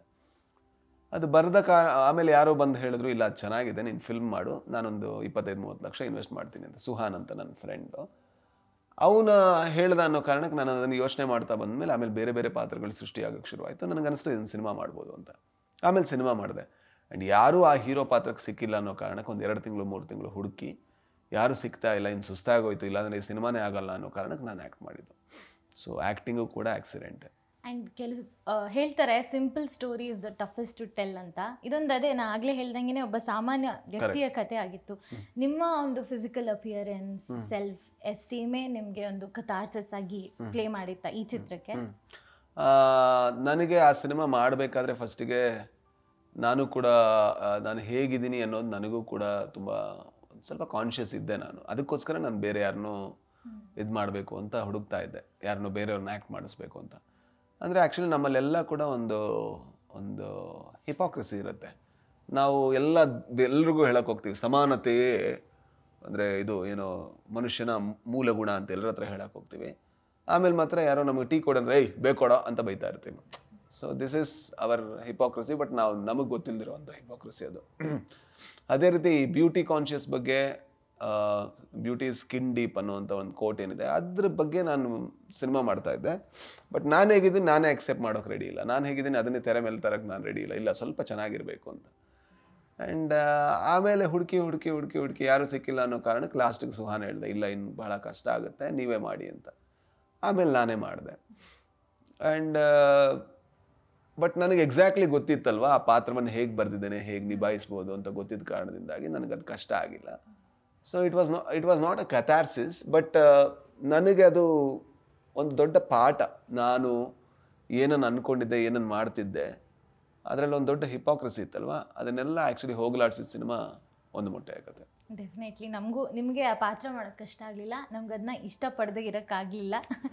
ಅದಾದ ನಂತರ ನೀವು ಅಮ್ಮಚ್ಚಿ ಎಂಬ ನೆನಪು ಚಿತ್ರ ಮಾಡಿದ್ರಿ. ಅದು ತುಂಬ ಅಂದರೆ ಈ ಕತೆಗೆ ಹೋಲಿಸ್ಕೊಂಡ್ರೆ ಅದೇ ಬೇರೆ ಥರ ಕತೆ. ಅದರಲ್ಲಿ ನೀವು ಟಾರ್ಚರ್ ಕೊಡೋದು ಆ ಥರ ಒಂದು ಸೇಡಿಸ್ಟ್ ರೋಲ್ ಮಾಡಿದ್ದೀರಾ. ಆ ಕತೆ ಬಗ್ಗೆ, ಆ ನಿಮ್ಮ ಪಾತ್ರದ ಬಗ್ಗೆ ನೀವೇನು ಹೇಳ್ತೀರಾ? ನಮ್ಮಲ್ಲೆಲ್ಲರಲ್ಲೂ ಒಬ್ಬ ಸೈಡಿಸ್ಟ್ ಇದ್ದಾನೆ. ಅಂದರೆ ಪಾತ್ರ ಪೋಷಣೆ ಮಾಡಬೇಕಾದ್ರೆ ಆ ಸೈಡಿಸ್ಟ್ನ ಸ್ವಲ್ಪ ಪೋಷಣೆ ಮಾಡಬೇಕು. ಅಂದರೆ ನಮ್ಮಲ್ಲಿ ಯಾವುದೋ ಒಂದು ಕಾರಣಕ್ಕೆ ನಮಗೆ ಈಗೋ ಹರ್ಟ್ ಆಗುತ್ತೆ. ಹರ್ಟ್ ಆದ ತಕ್ಷಣ ನಮಗೆ ಥಾಟ್ ಬರುತ್ತೆ, ಇಲ್ಲ ಇವನಿಗೇನೋ ಮಾಡಬೇಕು ಅಂತ. ಒಳ್ಳೆ ಮನುಷ್ಯ ಆದರೆ ಥಾಟ್ ಬರಲ್ಲ ಅಂತಲ್ಲ, ಬರುತ್ತೆ, ಅವನಿಗೆ ಅದು ಕಂಟ್ರೋಲ್ ಆಗುತ್ತೆ ಅಥವಾ ಅದನ್ನು ಬಿಟ್ಬಿಡ್ತಾನೆ. ಸ್ವಲ್ಪ ಕೆಟ್ಟವನು ಅಂದರೆ ಥಾಟ್ ಬರುತ್ತೆ, ಆ ಥಾಟ್ ಮೇಲೆ ಆ್ಯಕ್ಟ್ ಮಾಡ್ತಾನೆ, ಅಷ್ಟೇ ದೊಡ್ಡ ಇದೇನಿಲ್ಲ. ಹಾಗಾಗಿ ಆ ಒಂದು ಪಾತ್ರ ಮಾಡಬೇಕಾದ್ರೂ ಕೂಡ ನಾನು ಅದೇ ಅಂದ್ಕೊಂಡೆ. ಅಂದರೆ ಅವನ ಲೆಕ್ಕದಲ್ಲಿ ಇದೆಲ್ಲ ಸರಿ, ಇದೆಲ್ಲ ತಪ್ಪು. ಒಳ್ಳೆಯವನು ಕೆಟ್ಟವನು ಅಂದರೆ ಡಿಫ್ರೆನ್ಸ್ ಇಷ್ಟೇ. ಒಳ್ಳೆಯವನು ಅಂದರೆ ಅವನು ನಂಬ್ತಾನೆ, ನಂಬಿ ಆ ನಂಬಿಕೆನ ಬದಲು ಮಾಡ್ಕೊಳ್ಳೋದಕ್ಕೆ ಅವನು ತಯಾರಿರ್ತಾನೆ. ಅವನ ಲೆಕ್ಕದಲ್ಲಿ ಹೌದು ನಾನು ಇದನ್ನು ನಂಬ್ತೀನಿ, ಬಟ್ ಇನ್ನೊಂದು ಬದಲಾವಣೆ ಇನ್ನೊಂದು ಕೂಡ ಇದೆ ಅನ್ನೋನು ಒಳ್ಳೆಯವನು. ಕೆಟ್ಟವನು ಅಂದರೆ ಒಂದು ನಂಬ್ತಾನೆ, ಅದು ಮಾತ್ರ ಸತ್ಯ ಅಂತ ಅನ್ಕೋತಾನೆ, ಅದು ಮಾತ್ರ ಸತ್ಯ ಅಂತ ಪ್ರತಿಪಾದನೆ ಮಾಡೋಕ್ಕೆ ಟ್ರೈ ಮಾಡ್ತಾನೆ, ಅವ್ನು ಕೆಟ್ಟವನು ಆ್ಯಕ್ಚುಲಿ. ಸೊ ಅಮ್ಮಚ್ಚಿ ಎಂಬ ನೆನಪು ಮಾಡಬೇಕಾದ್ರೆ ನನಗೆ ಅವನು ಕೆಟ್ಟವನು ಯಾಕೆಂದರೆ ಅವ್ನು ಕೆಟ್ಟವನಲ್ಲ, ಅವನು ನಂಬಿಕೆ ಹಾಗೆ. ಅವನ ಲೆಕ್ಕದಲ್ಲಿ ಹೆಣ್ಮಕ್ಳು ಅಂದರೆ ಹೀಗೆ ಇರಬೇಕು, ಇದನ್ನು ಕ್ರಾಸ್ ಆಗಬಾರ್ದು, ಇದನ್ನು ಕ್ರಾಸ್ ಆದರೆ ಹೆಣ್ಮಕ್ಳೇ ಅಲ್ಲ, ಮಾಡಿದ್ರೆ ಅವಳಿಗೆ ಹೊಡೆದು ಬುದ್ಧಿ ಕಲಿಸ್ಬೇಕು, ಈ ಥರದ್ದೆಲ್ಲ ಯೋಚನೆ ಇರೋವಂಥವನು. ಆ ಯೋಚನೆ ಬಂದ ತಕ್ಷಣ ನಾನು ಕೆಟ್ಟವನಾಗೆ ಕಾಣಿಸ್ತೀನಿ. So it was not easy, it was easy. And ಒಂದು ಕಡೆ ಒಂದು ಮೊಟ್ಟೆಯ ಕತೆ, ಅದರಲ್ಲಿ ಮಾತು ಕಡಿಮೆ, ಶೈನೆಸ್ ಇರೋವಂಥ ಕ್ಯಾರೆಕ್ಟರ್. ಅದೇ ನಾವು ಈ ಕಡೆ ಗರುಡ ಗಮನ ವೃಷಭ ವಾಹನ ನೋಡಿದ್ರೆ ಕಂಪ್ಲೀಟ್ ವರ್ಲ್ಡ್ ಫೇಸ್, ಒಂಥರ ಎಕ್ಸ್ಟ್ರೀಮ್ ವೈಲೆನ್ಸ್ ಇದೆ. ಅದರಲ್ಲಿ ಶಿವ ಒಂಥರ ರಕ್ತದ ಓಕುಳಿನೇ ಆಡ್ತಾ ಇದ್ದಾನೆ. ಈ ಕಥೆ ಇನ್ಫ್ಯಾಕ್ಟ್ ಅಂದರೆ ಅಷ್ಟು ಈಸಿಯಾಗಿ ಜನರಿಗೆ ತಲುಪೋ ಅಂಥದ್ದಲ್ಲ. ಒಂದು ಲೈನಲ್ಲಿ ಕತೆ ನೋಡಬೇಕು, ಅರ್ಥ ಮಾಡಬೇಕು, ಒಂದೊಂದು ಫ್ರೇಮಲ್ಲೂ ನೀವೇನೋ ಒಂದು ಕತೆ ಹೇಳಿದ್ದೀರಾ ಆ ಚಿತ್ರದಲ್ಲಿ. ಈ ಕತೆ ಯಾಕೆ ತೆರೆ ಮೇಲೆ ತರಬೇಕು, ಇದನ್ನು ಜನರು ಈ ರೀತಿ ನೋಡಿದ್ರೆ ಚೆನ್ನಾಗಿರುತ್ತೆ ಅಂತ ಅನಿಸಿದ್ದು ನಿಮಗೆ? ಯಾಕಂದರೆ ನಾನು ನೋಡಿಲ್ಲ ಆ ಥರ. ಸೊ ನಾನು ಯಾವತ್ತೂ ಕೂಡ ನಾನು ನೋಡಿಲ್ದೇ ಇರೋ ಸಿನಿಮಾಗಳನ್ನ ಮಾಡೋಕ್ಕೆ ಟ್ರೈ ಮಾಡ್ತೀನಿ. ಆ್ಯಂಡ್ ನಾನು ನೋಡಿಲ್ದಿರೋ ಸಿನಿಮಾಗಳು ನಾನು ಫಸ್ಟ್ ಟೈಮ್ ನೋಡಬೇಕಾದ್ರೆ ಥ್ರಿಲ್ ಕೊಟ್ಟರೆ ಆ ಸಿನಿಮಾನ ಬರೆಯೋಕ್ಕೆ ಟ್ರೈ ಮಾಡ್ತೀನಿ. ಅಂದರೆ ಪ್ರತಿ ಸಿನಿಮಾ ಕೂಡ ಮಾಡೋ ಮುಂಚೆ ಒಬ್ಬ ಮೇಕರ್ ಆದವನು ನೋಡ್ತಾನೆ. ಅವ್ನು ನೋಡೋ ಕಾರಣದಿಂದ ಅವನಿಗೆ ಏನೋ ಒಂದು ಎಕ್ಸೈಟ್ಮೆಂಟ್ ಆಗುತ್ತೆ. ಆ ಎಕ್ಸೈಟ್ಮೆಂಟ್ ಆಗೋ ಕಾರಣದಿಂದಾಗಿ ಅವನು ಒಂದು ಟೀಮ್ ಕಟ್ಟಿ ಅಥವಾ ಬರೆದು ಅದನ್ನು ಎಕ್ಸಿಕ್ಯೂಟ್ ಮಾಡೋಕ್ಕೆ ಟ್ರೈ ಮಾಡ್ತಾನೆ. ನನ್ನ ಪ್ರಕಾರ ಗರುಡ ಗಮನ ನೋಡಬೇಕಾದ್ರೆ ನನಗೆ ಕೊಟ್ಟಂಥ ಎಕ್ಸ್ಪೀರಿಯನ್ಸ್ ಏನಿದೆ, ಫಸ್ಟ್ ಟೈಮ್ ನಾನು ಮನಸ್ಸಲ್ಲಿ ಅಂದ್ಕೊಂಡಾಗ ಕೊಟ್ಟ ಎಕ್ಸ್ಪೀರಿಯನ್ಸು, ಆ ಪಾತ್ರಗಳು, ಆ ವರ್ಲ್ಡು, ಆ ರಿಲೇಷನ್ನು, ಆ ಪ್ರೀತಿ, ಅಥವಾ ಒಂದೇ ಒಂದು ಡೈಲಾಗ್ ಇಲ್ಲದೆ ಅವರ ಸಂಬಂಧಗಳು, ಇದೆಲ್ಲದು ನನಗೆ ತುಂಬ ಎಕ್ಸೈಟ್ಮೆಂಟ್ ಕೊಡ್ತು. ಆ್ಯಂಡ್ ಅದನ್ನು ಅದೇ ರೀತಿ ನಾವೇನಾದರೂ ಎಕ್ಸಿಕ್ಯೂಟ್ ಮಾಡಿದ್ರೆ ಅದೇ ಎಕ್ಸ್ಪೀರಿಯನ್ಸ್ ಟ್ರಾನ್ಸ್ಲೇಟ್ ಆಗ್ಬೋದು ಅಥವಾ ಹೋಗ್ಬೋದು ಆಡಿಯನ್ಸ್ಗೆ ಅಂತ ಒಂದು ಸ್ಟ್ರಾಂಗ್ ಆದ ಒಪಿನಿಯನ್ ಇತ್ತು. ಆ ಕಾರಣದಿಂದ ಗರುಡ ಗಮನ ಮಾಡಿದ್ದು. ಆ್ಯಂಡ್ ಇವಾಗ ಟೋಬಿ ಚಿತ್ರ ಸಾಕಷ್ಟು ಸದ್ದು ಮಾಡ್ತಾ ಇದೆ. ನಾವು ಟೀಸರ್ ನೋಡಿದ್ದೀವಿ, ಕುರಿ ಮಾರಿ ಆಗುವ ಕಥೆ ಅಂತ. ಈಗ ಗರುಡ ಗಮನ ವೃಷಭ ವಾಹನದಲ್ಲಿ ಅದೊಂಥರ ಒಂದು ರಿವೆಂಜ್ ತೀರಿಸ್ಕೊಳ್ಳೋದಿರ್ಬೋದು, ಏನೋ ಕೋಪ ಸಿಟ್ಟು ತೋರಿಸ್ಕೊಳ್ಳೋ ಥರ. ಈ ಚಿತ್ರಕ್ಕೂ ಅದೇ ಥರ ಒಂದು ಕನೆಕ್ಷನ್ ಇದೆಯಾ, ಅಥವಾ ಯಾವ ರೀತಿ ಗರುಡ ಗಮನ ಹಾಗೆ ಟೋಬಿ ಚಿತ್ರ ಡಿಫ್ರೆನ್ಶಿಯೇಟ್ ಆಗುತ್ತೆ? ಗರುಡ ಗಮನ was not a revenge drama. Garuda ಗಮನ ವಾಸ್ ಅ ಗ್ಯಾಂಗ್ಸ್ಟರ್ ಡ್ರಾಮಾ. ಅದರಲ್ಲಿ ಇಬ್ಬರು ಏನೂ ಅಲ್ದಿರುವಂಥ ವ್ಯಕ್ತಿಗಳು, ಯಾಕಂದ್ರೆ ರಿವೆಂಜ್ ತಗೊಳಕ್ಕೆ ಯಾರು ಇರಲಿಲ್ಲ ಅಲ್ಲಿ. ಯಾರ ಮೇಲೆ ಒಳಗಿನ ಒಂದು ಅಂದರೆ ತೀರಿಸ್ಕೊಳ್ಬೇಕು ಅದೊಂದು ನನ್ನ ಲೆಕ್ಕದಲ್ಲಿ ಗ್ಯಾಂಗ್ಸ್ಟರ್ ಡ್ರಾಮಾ ಆ ಫಿಲ್ಮು. ಯಾಕಂದರೆ ಅದರಲ್ಲಿ ಇಬ್ಬರು ಜೊತೆಗೆ ಬೆಳೀತಾರೆ, ಬೆಳೆದ ಆಮೇಲೆ ಎಲ್ಲೋ ಒಂದು ಕಡೆ ಅವ್ರ ಮೇಲೆ ಮನಸ್ತಾಪ ಬರುತ್ತೋ, ಏನೋ ತೊಂದರೆ ಆಗುತ್ತೋ, ಸ್ವಲ್ಪ ದೂರ ಆಗ್ತಾರೆ. ದೂರ ಆಗೋದು ಹೇಗೆ ಆ್ಯಂಡ್ ಹೇಗೆ ಈ ಪ್ರಪಂಚ ಅವರನ್ನು ದೂರ ಮಾಡುತ್ತೆ ಒಳ್ಳೆ ಫ್ರೆಂಡ್ಸ್ನ ಅನ್ನೋದು ಅದರ ಸಬ್ಜೆಕ್ಟ್. ಆದರೆ ಟೋಬಿ ನನ್ನ ಲೆಕ್ಕದಲ್ಲಿ ಇದೊಂದು ರಿವೆಂಜ್ ಆ್ಯಕ್ಷನ್ ಡ್ರಾಮಾ. ಸೊ ಇದರಲ್ಲಿ ರಿವೆಂಜ್ ಅನ್ನೋದು ಏನಿದೆ ಅದ್ರ ಬಗ್ಗೆ ಒಂದು ತೀರಾ ಒಂದು ಡೈರೆಕ್ಟ್ ಅಪ್ರೋಚ್ ಇರುತ್ತೆ. ಆ್ಯಂಡ್ ಇದು ಆ್ಯಕ್ಷನ್ ಡ್ರಾಮಾ ಕೂಡ. ಆ್ಯಂಡ್ ಗರುಡ ಗಮನಕ್ಕೂ ಇದಕ್ಕೂ ತುಂಬ ದೊಡ್ಡ ಡಿಫ್ರೆನ್ಸ್ ಏನಂದರೆ ಗರುಡ ಗಮನದಲ್ಲಿ ತುಂಬ ವಾಯ್ಲೆನ್ಸ್ ಇತ್ತು, ಟೋಬಿಲಿ ಅಷ್ಟು ವಾಯ್ಲೆನ್ಸ್ ಇರಲ್ಲ. ಯಾಕಂದರೆ ಇದರಲ್ಲಿ ಫ್ಯಾಮಿಲಿಗಳು ಎಕ್ಸ್ಪ್ಲೋರ್ ಆಗುತ್ತೆ, ರಿಲೇಷನ್ಗಳು ಎಕ್ಸ್ಪ್ಲೋರ್ ಆಗುತ್ತೆ, ಲವ್ ಎಕ್ಸ್ಪ್ಲೋರ್ ಆಗುತ್ತೆ. ಸೊ ಅದೆಲ್ಲ ಎಕ್ಸ್ಪ್ಲೋರ್ ಆಗೋ ಕಾರಣದಿಂದಾಗಿ ಇದರಲ್ಲಿ ಅಷ್ಟು ಡಾರ್ಕ್ ಥೀಮ್ಗಳಿರಲ್ಲ. ಆ್ಯಂಡ್ ಇನ್ನೊಂದು ಏನಂದರೆ ಟೋಬಿ ಮಾಡಬೇಕಾದ್ರೆ it has a mass approach and appeal. ಅಂದರೆ ಮಾಸ್ ಅಂದರೆ ಸಿಂಪಲ್, ನಾವೆಲ್ಲ ಸಮೂಹವಾಗಿ ನಿಂತ್ಕೊಂಡು ನೋಡಿದಾಗ ಯಾರೋ ಒಂದು ಪಾತ್ರಕ್ಕೆ ಇಲ್ಲ ಇವನು ಗೆಲ್ಲೇಬೇಕು ಅಂತ ರೂಟ್ ಮಾಡಿ ವಿಸಿಲ್ ಹೊಡಿಬೋದು ಅವನು ಬರಬೇಕಾದ್ರೆ, ಅಂದರೆ ಅದು ಮಾಸ್ ಆಗುತ್ತೆ. ಅದು ಗರುಡ ಗಮನದಲ್ಲೂ ಕೆಲವಾರು ಪೋರ್ಷನ್ಗಳಲ್ಲಿತ್ತು, ಬಟ್ ಅದು ಪೋರ್ಷನ್ಗಳಲ್ಲಿ ಇರಬೇಕಾದ್ರೆ ಅದನ್ನು ಇಂಟೆನ್ಷನಲಿ ಮಾಸ್ ಮಾಡುವಂಥ ಯಾವ ಪ್ರಯತ್ನವೂ ಇರಲಿಲ್ಲ. ಆದರೆ ಇಂಟೆನ್ಷನಲಿ ಮಾಸ್ ಮಾಡಬಾರ್ದು ಅನ್ನೋ ಪ್ರಯತ್ನ ಇತ್ತು ಗರುಡ ಗಮನದಲ್ಲಿ. ಯಾಕಂದರೆ ಒಂದು ಕ್ಲಾಸ್ ಸಿನಿಮಾನ ಮಾಸ್ ಹೆಸರಲ್ಲಿ ಕೊಡಬೇಕು ಜನಗಳಿಗೆ ಅನ್ನೋ ಇಂಟೆನ್ಷನ್ ಗರುಡ ಗಮನದಲ್ಲಿತ್ತು. ಅದೇ ಟೋಬಿ ಮಾಡಬೇಕಾದ್ರೆ ಹಾಗಲ್ಲ. ಎಲಿವೇಷನ್ಗಳು, ಅವನು ಬರಬೇಕಾದ್ರೆ ಯಾವ ರೀತಿಯ ರೆಸ್ಪಾನ್ಸ್ ಸಿಗಬೇಕು, ಅವನೊಬ್ಬ ಸಾಮಾನ್ಯ ಒಂದು ಕ್ಷಣಕ್ಕೆ ಮೇಲೇರಿ ಏನೋ ಒಬ್ಬ ಆಗ್ತಾನಲ್ವ, ಆ ಎಲ್ಲ ಮೂಮೆಂಟ್ಗಳು ನಮಗೆ ತುಂಬ ಇಷ್ಟ. ಅಂದರೆ ಅಂಡರ್ಡಾಗ್ ಸ್ಟೋರೀಸ್ ಅಂತ ಕರಿತೀವಿ ನಾವು. ಆ ಇದರಲ್ಲಿ ನೆಲೆಯಲ್ಲಿ ತುಂಬ ಬೇರೆ ಬೇರೆ ಸಿನಿಮಾಗಳು ಇಲ್ಲ, ಒಂದೇ ಥರ ಸಿನಿಮಾಗಳನ್ನು ಮಾಡೋಕ್ಕೆ ನಂಗೆ ಇಷ್ಟನೇ ಆಗಲ್ಲ. ಅದೇ ಸಿನಿಮಾ ಬೇರೆ, ಇದೇ ಸಿನಿಮಾ ಬೇರೆ. ಆ್ಯಂಡ್ ನೀವು ಹೇಳಿದ್ರಿ ಟೋಬಿ ಒಂದು ಥಿಯೇಟರ್ಕಲ್ ಎಕ್ಸ್ಪೀರಿಯನ್ಸ್ ಸಿಗಬೇಕಾದಂಥ ಸಿನಿಮಾ ಅಂತ. ಆ್ಯಂಡ್ ಇವಾಗ ಎಸ್ಪೆಷಲಿ OTT ಪ್ಲ್ಯಾಟ್ಫಾರ್ಮ್ಸ್ ಅನ್ನೋದು ಒಂಥರ like it's a global stage platform. And ಎಷ್ಟೊಂದು ಫಿಲಮ್ ಮೇಕರ್ಸ್ಗೆ ಒಳ್ಳೆ ಅವಕಾಶ ಇದೆ OTT ಪ್ಲ್ಯಾಟ್ಫಾರ್ಮ್ ಮೇಲೆ. ಇದೆಲ್ಲದರ ಮಧ್ಯ ಈ ಟೋಬಿ ಒಂದು ಥಿಯೇಟ್ರಿಕಲ್ ಹಿಟ್ ಆಗುತ್ತೆ ಅನ್ನೋ ಒಂದು ಅಂಶ ಇರ್ಬೋದು, ಅದೇನು? ಒಂದು ನೀವು ಏನೇ ಆದರೂ ಕೂಡ ಫೈನಲಿ ಹೌ ಇಟ್ ಮೂವ್ಸ್ ಅನ್ನೋದೇ ಥಿಯೇಟರ್ ಎಕ್ಸ್ಪೀರಿಯನ್ಸ್. ನಿಮ್ಮೊಳಗೆ ಏನಾಗುತ್ತೆ ಅಂತ. ಅಷ್ಟು ಗಾಢವಾದ ಇಂಟೆನ್ಸ್ ಅನುಭವಗಳಿದ್ರೆ ಥಿಯೇಟರ್ ಆಗುತ್ತೆ. ಈಗ ತುಂಬ ಲೈಟ್ ಆದ ಅನುಭವಗಳಾದರೆ ಅದು ಆ್ಯಕ್ಚುಲಿ OTTಗಳಾಗುತ್ತೆ. ಸೊ ನನ್ನ ಲೆಕ್ಕದಲ್ಲಿ ಟೋಬಿ ಒಂದು ತುಂಬ ಇಂಟೆನ್ಸ್ ಒಂದು ಆ್ಯಕ್ಷನ್ ಡ್ರಾಮಾ, ಜೊತೆಗೆ ಅದನ್ನು ಥಿಯೇಟರಲ್ಲಿ ಜನಗಳ ಜೊತೆ ನೋಡಬೇಕಾದ್ರೆ ಆಗೋ ಖುಷಿ ತುಂಬ ತುಂಬ ಸ್ಟ್ರಾಂಗ್ ಆಗಿದೆ. ಆ್ಯಂಡ್ ಅದರ ಎಕ್ಸಿಕ್ಯೂಷನಿಂದ ಹಿಡಿದು ಪ್ರತಿಯೊಂದು ಕೂಡ ನಾವು ಆ್ಯಕ್ಚುಲಿ ಮಾಡಿದೆ ಥಿಯೇಟ್ರಿಗೋಸ್ಕರ. ಸೊ ಇದೆಲ್ಲ ಕಾರಣಗಳ ಅನ್ಸುತ್ತೆ ನನಗೆ ಅದನ್ನು ಥಿಯೇಟ್ರಲ್ಲಿ ನೋಡೋದಕ್ಕೆ. ಆ್ಯಂಡ್ ನೀವು ಹೇಳಿದರೆ ನಿಮಗೆ ಹ್ಯೂಮನ್ ಸ್ಟೋರೀಸ್ ಅಂದರೆ ತುಂಬ ಇಷ್ಟ. ಮನುಷ್ಯ ಆ್ಯಂಡ್ ಒಬ್ರೊಬ್ರ ಕತೆ ಒಂದೊಂದು ಥರ ಇರುತ್ತೆ, ಜೀವನ ಒಂದೊಂದು ಥರ ರೂಪಿಸ್ಕೊಂಡು ಬಂದಿರುತ್ತೆ. ಆ ಹ್ಯೂಮನ್ ಸ್ಟೋರೀಸಲ್ಲಿ ನಿಮಗೆ ಯಾವುದೋ ಒಂದು ಸ್ಟೋರಿ ಚೂಸ್ ಮಾಡಿ ಇದನ್ನು ಕಥೆ ಮಾಡಿ ಸಿನಿಮಾ ಮಾಡಬೇಕಂತಿರುತ್ತೆ. ಹೌದು. ಮನುಷ್ಯ ಆ ಒಂದು ಪರಿಸ್ಥಿತಿ ನಿಮಗೆ ಇಷ್ಟ ಆಗುತ್ತಾ? ಹ್ಯೂಮನ್ ಸ್ಟೋರೀಸ್ ಅಂತ ಬಂದಾಗ ಆ ಮನುಷ್ಯನ ಆ ಪರಿಸ್ಥಿತಿ ಇಷ್ಟ ಆಗುತ್ತಾ, ಅಥವಾ ಆ ಪರಿಸ್ಥಿತಿಗೆ ಆ ಮನುಷ್ಯ ರಿಯಾಕ್ಟ್ ಮಾಡೋ ರೀತಿ ಇಷ್ಟ ಆಗುತ್ತೆ? ಐ ಥಿಂಕ್ ಅದೆರಡು ಕಾಂಬಿನೇಷನ್ ಅಂತ. ಯಾವ ಪರಿಸ್ಥಿತಿಯಲ್ಲಿ ಯಾವ ಮನುಷ್ಯ ಇರ್ತಾನೆ ಅನ್ನೋದೇ ಕತೆ. ಎಕ್ಸಾಂಪಲ್, ಒಬ್ಬ ಬಾಳ್ನೆಸ್ ಇರೋನು ಕನ್ನಡ ಲೆಕ್ಚರರ್ ಆಗಿದ್ರೆ ಕತೆ ಆಯ್ತು ಅದು. ಅದೇ ಒಬ್ಬ ಗ್ಯಾಂಗ್ಸ್ಟರ್ ಆಗಿದ್ರೆ ಕತೆ ಆಗಿಲ್ಲ, ಯಾಕಂದ್ರೆ ಅವನಿಗೆ ಯಾರು ಟೀಸ್ ಮಾಡಲ್ಲ, ಯಾರು ಕ್ವಶನೂ ಮಾಡಲ್ಲ ಅಲ್ವಾ. ಕರೆಕ್ಟ್. ಸೊ ಯಾವ ಮನುಷ್ಯ ಯಾವ ಪರಿಸ್ಥಿತಿಯಲ್ಲಿ ಇದ್ದಾನೆ ಅನ್ನೋದೇ ಕತೆ. ಹಾಗಾಗಿ ಅದು ಎರಡೂ ಸೇರಿದ್ರೇ ಕಾಂಬಿನೇಷನ್ ಆಗೋದು. ಬರೀ ಮನುಷ್ಯ ಇದ್ದಾಗ, ಆ ಮನುಷ್ಯನ ಪಾತ್ರ ಇದ್ದಾಗ, ಆ ಪಾತ್ರವನ್ನು ನಾವು ಬೇರೆ ಬೇರೆ ಸಿಚುವೇಶನ್ಗಳಲ್ಲಿ ಬಿಟ್ಟಾಗ ಏನೋ ಒಂದು ಆಗುತ್ತೆ ಅಂತ ಅನ್ಸುತ್ತಲ್ವ, ಪಾಸಿಬಿಲಿಟಿ ತುಂಬ ಇರುತ್ತೆ. ಈಗ ಎಕ್ಸಾಂಪಲ್, ಈಗ ಒಂದು 3 ತಿಂಗಳಲ್ಲಿ ಸಾಯುವಂಥ ಒಬ್ಬ ಕ್ಯಾನ್ಸರ್ ಪೇಷಂಟ್ಗೆ 8 ಕೋಟಿ ಲಾಟ್ರಿ ಹೊಡೆಯುತ್ತೆ. ಸೊ ನಾವು you want to know what will he do. ಅವ್ನಿಗೆ ಯಾರು ಇಲ್ಲ, ಏನು ಮಾಡ್ತಾನೆ ಅನ್ನೋದು it's such a exciting story. ಅದೇ ಅವನು 20 ವರ್ಷದವನಿಗೆ 8 ಕೋಟಿ ಹೊಡೆದ್ರೆ ನಿಮಗೇನು ಅನ್ಸುತ್ತೆ? ಹೊಡಿತಾ ಏನೋ ಮಾಡ್ತಾನೆ ಬಿಡು ಅನ್ಸುತ್ತೆ.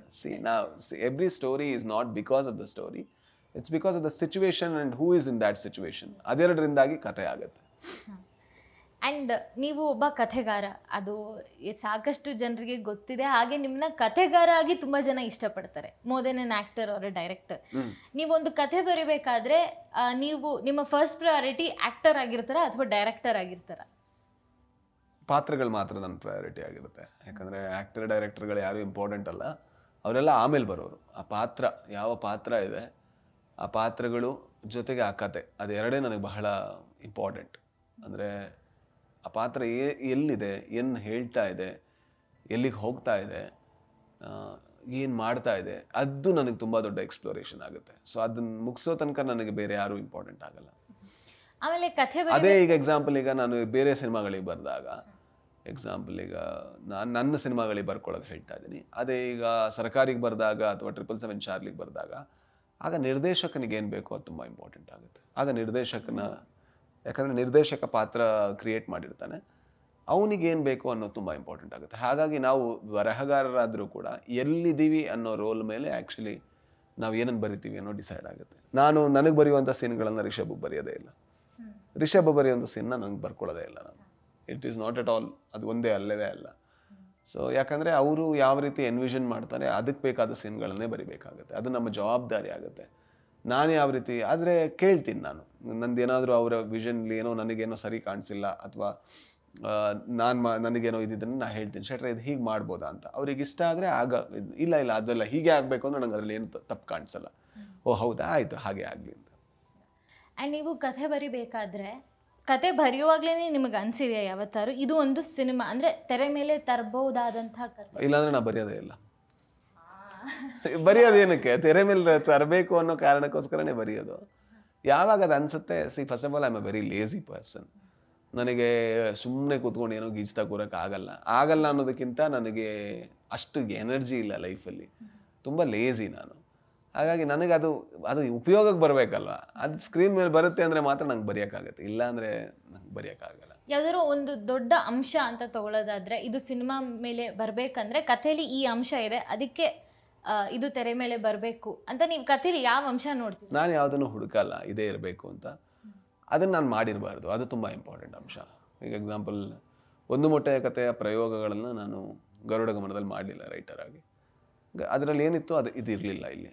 ಆ್ಯಂಡ್ ಇದರಲ್ಲಿ ಏನಿತ್ತು ಅದು ಸ್ವಾತಿ ಮುತ್ತಿನ ಮಳೆ ಹನಿಯಲ್ಲಿ ಇರಲಿಲ್ಲ. ಆ್ಯಂಡ್ ಸ್ವಾತಿ ಮುತ್ತಿನ ಮಳೆ ಹನಿಯಲ್ಲಿ ಏನಿತ್ತು ಅಥವಾ ಗರುಡ ಗಮನದಲ್ಲಿ ಏನಿತ್ತು, ಒಂದು ಮೊಟ್ಟೆಯ ಕಥೆಯಲ್ಲಿ ಏನಿತ್ತು, ಅದು ಯಾವುದು ಕೂಡ ಟೋಬಿಲಿಲ್ಲ.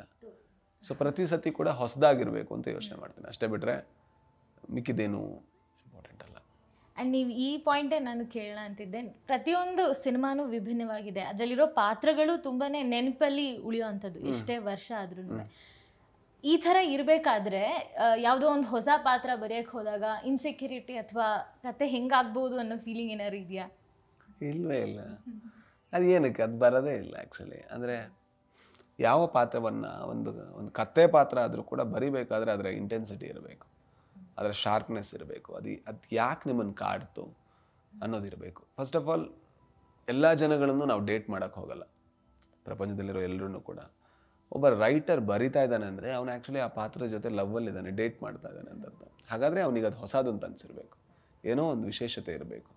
ಅದಿದ್ದಾಗ ಮಾತ್ರ ಬರೆಯೋಕ್ಕಾಗುತ್ತೆ ರೈಟರ್ಗೆ, ಇಲ್ಲಾಂದರೆ ಬರೆಯೋಕ್ಕಾಗಲ್ಲ.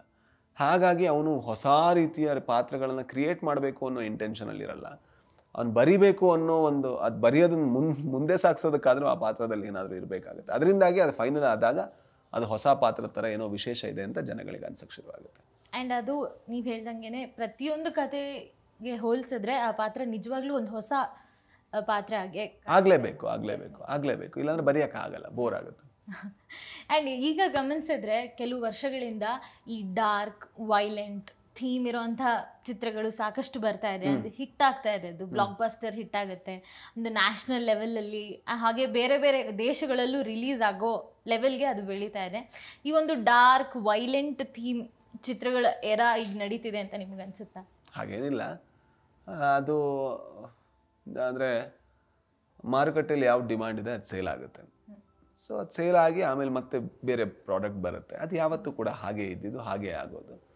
ಒನ್ ಟೈಮಲ್ಲಿ ಈ ಥರದ್ದೇ ಸಿನಿಮಾಗಳು ಮತ್ತೆ, ನಾವು ತುಂಬ ಆ್ಯಕ್ಷನ್ ಸಿನಿಮಾಗಳನ್ನು ಮಾಡ್ತಾ ಇದ್ವಿ ನಾವು ಒನ್ ಟೈಮಲ್ಲಿ. ಸೊ ಅದರಲ್ಲೆಲ್ಲ ಡೈಲಾಗ್ಗಳು ಪವರ್ಫುಲ್ ಇತ್ತು, ಈ ಥರ ಇತ್ತು ಆ ಥರ ಇತ್ತು ಅಂತ. ಅದು ಕೂಡ ಸಿಕ್ಕಾಬಿಟ್ಟೆ ಸೆಲ್ ಆಗೋದು. ಸಾಯಿ ಕುಮಾರ್ ಸರ್, ಥ್ರಿಲ್ಲರ್ ಮಂಜು ಅವರೆಲ್ಲ ಆ ಟೈಮಲ್ಲಿ ಮಾಡ್ತಿದ್ರು. ಅದು ಆದಮೇಲೆ ಮತ್ತೆ ಬೇರೆ ರೀತಿಯ ಸಿನಿಮಾಗಳು ಬರೋಕ್ಕೆ ಶುರು ಆಯಿತು. ಅದಕ್ಕಿಂತ ಮುಂಚೆ ಫ್ಯಾಮಿಲಿ ಸಿನಿಮಾಗಳಿತ್ತು. ಸೊ ಅದು ಚೇಂಜ್ ಆಗ್ತಾ ಇರುತ್ತೆ. ಐ ಥಿಂಕ್ ದಟ್ಸ್ ಜನಗಳಿಗೆ ಅದು ಅವ್ರಿಗೇನು ಬೇಕೋ ಅದನ್ನು ಡಿಮಾಂಡ್ ಮಾಡ್ಕೋತಾ ಇರ್ತಾರೆ, ಅದು ಬದಲಾಗ್ತಾ ಇರುತ್ತೆ. ಇದೇ ಒಂದು ಅದೇ ಸಿನಿಮಾದಲ್ಲಿ ನಾವೆಲ್ಲ ಕೂಡ ಔಟ್ಡೇಟ್ ಆಗ್ತೀವಿ, ಅದೊಂದೇ ಸತ್ಯ. ಸೊ ಔಟ್ಡೇಟ್ ಆಗಬಾರ್ದು ಅಂದರೆ ಬೇರೆ ಬೇರೆ ಥರ ಸಿನಿಮಾಗಳನ್ನು ಮಾಡೋ ಪ್ರಯತ್ನದಲ್ಲಿ ಇರಬೇಕು ಅಂತ ನಂಗೆ ಅನಿಸುತ್ತೆ.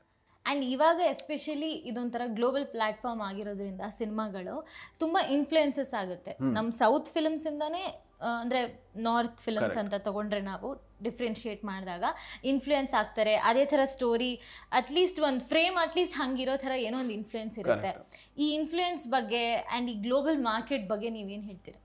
ಅದು ಇನ್ಫ್ಲುಯೆನ್ಸ್ ಆಗೋದಕ್ಕೆ ತುಂಬ ಕಾರಣ, ನಮಗೆ ಇಂಡಸ್ಟ್ರಿಯಲ್ಲಿ ಬೆಳಿಬೇಕು ಅಂತ ಆಸೆ ಇರುತ್ತೆ, ನಾವು ಆ ಥರದ ಸಿನಿಮಾಗಳನ್ನು ಮಾಡಬೇಕು ಅಂತ ಆಸೆ ಇರುತ್ತೆ.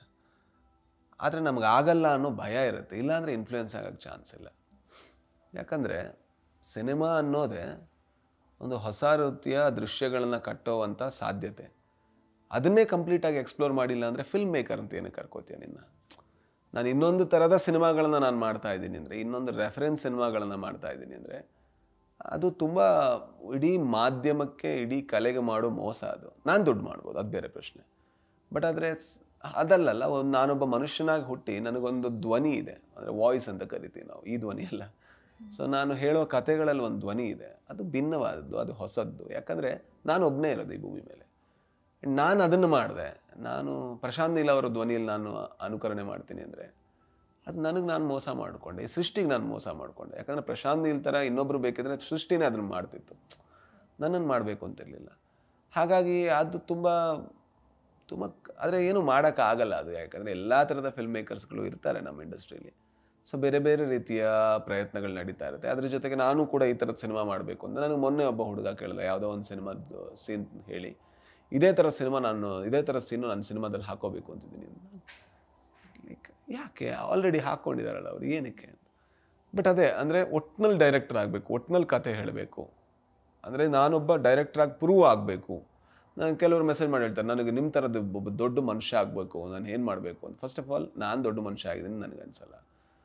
ಆ್ಯಂಡ್ ಆ ಒಂದು ಐಡಿಯಾಗಳು ಯೋಚನೆ ಮಾಡಿ, ಅಂದರೆ ಅದು ಹೇಗದು, ನಾನು ದೊಡ್ಡ ಮನುಷ್ಯ ಆಗಬೇಕು, ನಾನು ಅದಕ್ಕೆ ನನಗೂ ಸಪೋರ್ಟ್ ಮಾಡಿ ಅಂತ ಯಾಕೆ ಮಾಡ್ತಾರೆ? ನಾನೊಬ್ಬ ಕತೆಗಾರ, ನನ್ನ ಕತೆ ಓದಿ ಅಲ್ಲ, ಆ ಅಪ್ರೋಚ್ಗಳೇ ಇಲ್ಲ. ನನಗೆ ಒಂದು ಚಾನ್ಸ್ ಕೊಡಿ ಅಂತ ಯಾಕೆ ಕೊಡಬೇಕು? ನಿನ್ನಿಂದ ನನಗೇನು ಸಿಗುತ್ತೆ, ನೀನೇನು, ಅಥವಾ ನಿನ್ನಿಂದ ಇಂಡಸ್ಟ್ರಿಗೆ ಏನು ಸಿಗುತ್ತೆ, ನೀನೇನು ತಯಾರಿ ಮಾಡಿದೀಯ? ಅದು ಯಾವ ಥರ ಅಂದರೆ, ನಾನು ನಿನ್ನ ಮನೆಗೆ ಬಂದು ನನಗೆ ಅಡುಗೆ ಕೆಲಸ ಕೊಡಿ, ಅಡುಗೆ ಬರುತ್ತೆ, ಇಲ್ಲ ಅಡುಗೆ ಬರಲ್ಲ, ನನಗೊಂದು ಚಾನ್ಸ್ ಕೊಡಿ, ಹಂಗಲ್ಲ. ಆ್ಯಂಡ್ ಒಂದು ಅರ್ಧ ಗಂಟೆ 1 ಗಂಟೆ ಮಾಡೋ ಅಡುಗೆಗೆ ನಾವು ಅಷ್ಟು ರೆಸ್ಪೆಕ್ಟ್ ಕೊಡ್ತೀವಿ ಅಂದರೆ, ಒಂದು 4 ಕೋಟಿ 5 ಕೋಟಿ ದುಡ್ಡು ಹಾಕಿ ಯಾರ್ಯಾರನ್ನೂ ನಾವು ತೊಗೊಂಬಂದು ಸಿನಿಮಾ ಮಾಡಿಸ್ತಿದ್ದೀವಿ, ಅಷ್ಟು ಫ್ರೀಡಮಲ್ಲಿ ಮಾಡ್ತೀವಿ ಅಂದರೆ ಐ ಡೋಂಟ್ ಅಂಡರ್ಸ್ಟ್ಯಾಂಡ್.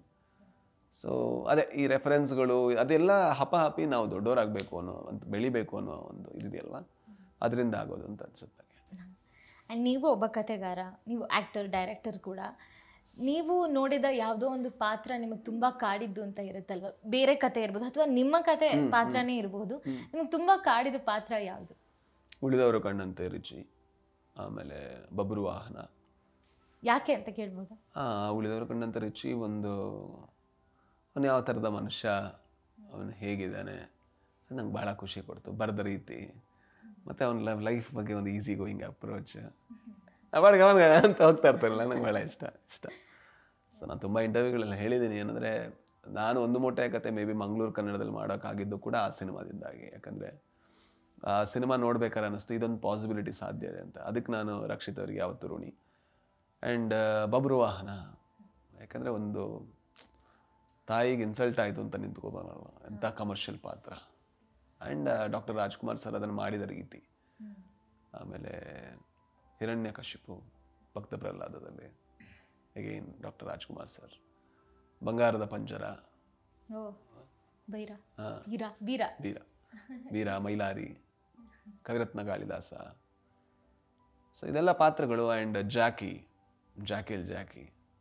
ಸೊ ಇದೆಲ್ಲ ಪಾತ್ರಗಳು ಒಂಥರ ಬೇರೆ ರೀತಿಯ ಪಾತ್ರಗಳು, ಒಂಥರ ಖುಷಿ ಕೊಡುವಂಥ ಪಾತ್ರಗಳು. ಇದೆಲ್ಲದರ ಮಧ್ಯೆ ನೀವೊಂಥರ ಇಂಡಿ ಫಿಲ್ಮ್ ಮೇಕರ್ಸ್ ಅಂತ ಹೇಳ್ಕೊಬೋದು. ಆ್ಯಂಡ್ ನೀವು ಕೂಡ ಹಾಗೆ ವರ್ಕ್ ಮಾಡ್ತೀರಾ ಒಂದು ಇಂಡಿ ಫಿಲಮ್ ಜಾನರಲ್ಲಿ.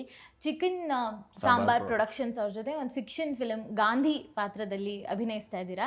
ಇದೆಲ್ಲದಕ್ಕೂ ಹೋಲಿಸ್ಕೊಂಡ್ರೆ ಮತ್ತೆ ಇದೊಂದು ವಿಭಿನ್ನ ಪಾತ್ರ. ಹೌದು, ಅದು ಆ್ಯಕ್ಚುಲಿ ತುಂಬ ಟೈಮ್ ಆಯಿತು. ಅದು ಏನಾಗ್ತಿದೆ ಗೊತ್ತಿಲ್ಲ, ಸ್ವಲ್ಪ ಹೇಪಸಾಡಿದ್ದಂಥ ಇಂಡಿ ಪ್ರೊಡಕ್ಷನ್ ಅಂದರೆ ಹಾಗೇನೆ ಸ್ವಲ್ಪ. ಅಂದರೆ ಅದರ ಡೈರೆಕ್ಟರ್ ಏನಿದ್ದಾನೆ ಒಂದು ಸ್ವಲ್ಪ ಒಂದು ಎಕ್ಸ್ಪ್ಲೋರೇಷನ್ ಮಾಡುವಂತಹ ಒಬ್ಬ ಮನುಷ್ಯ.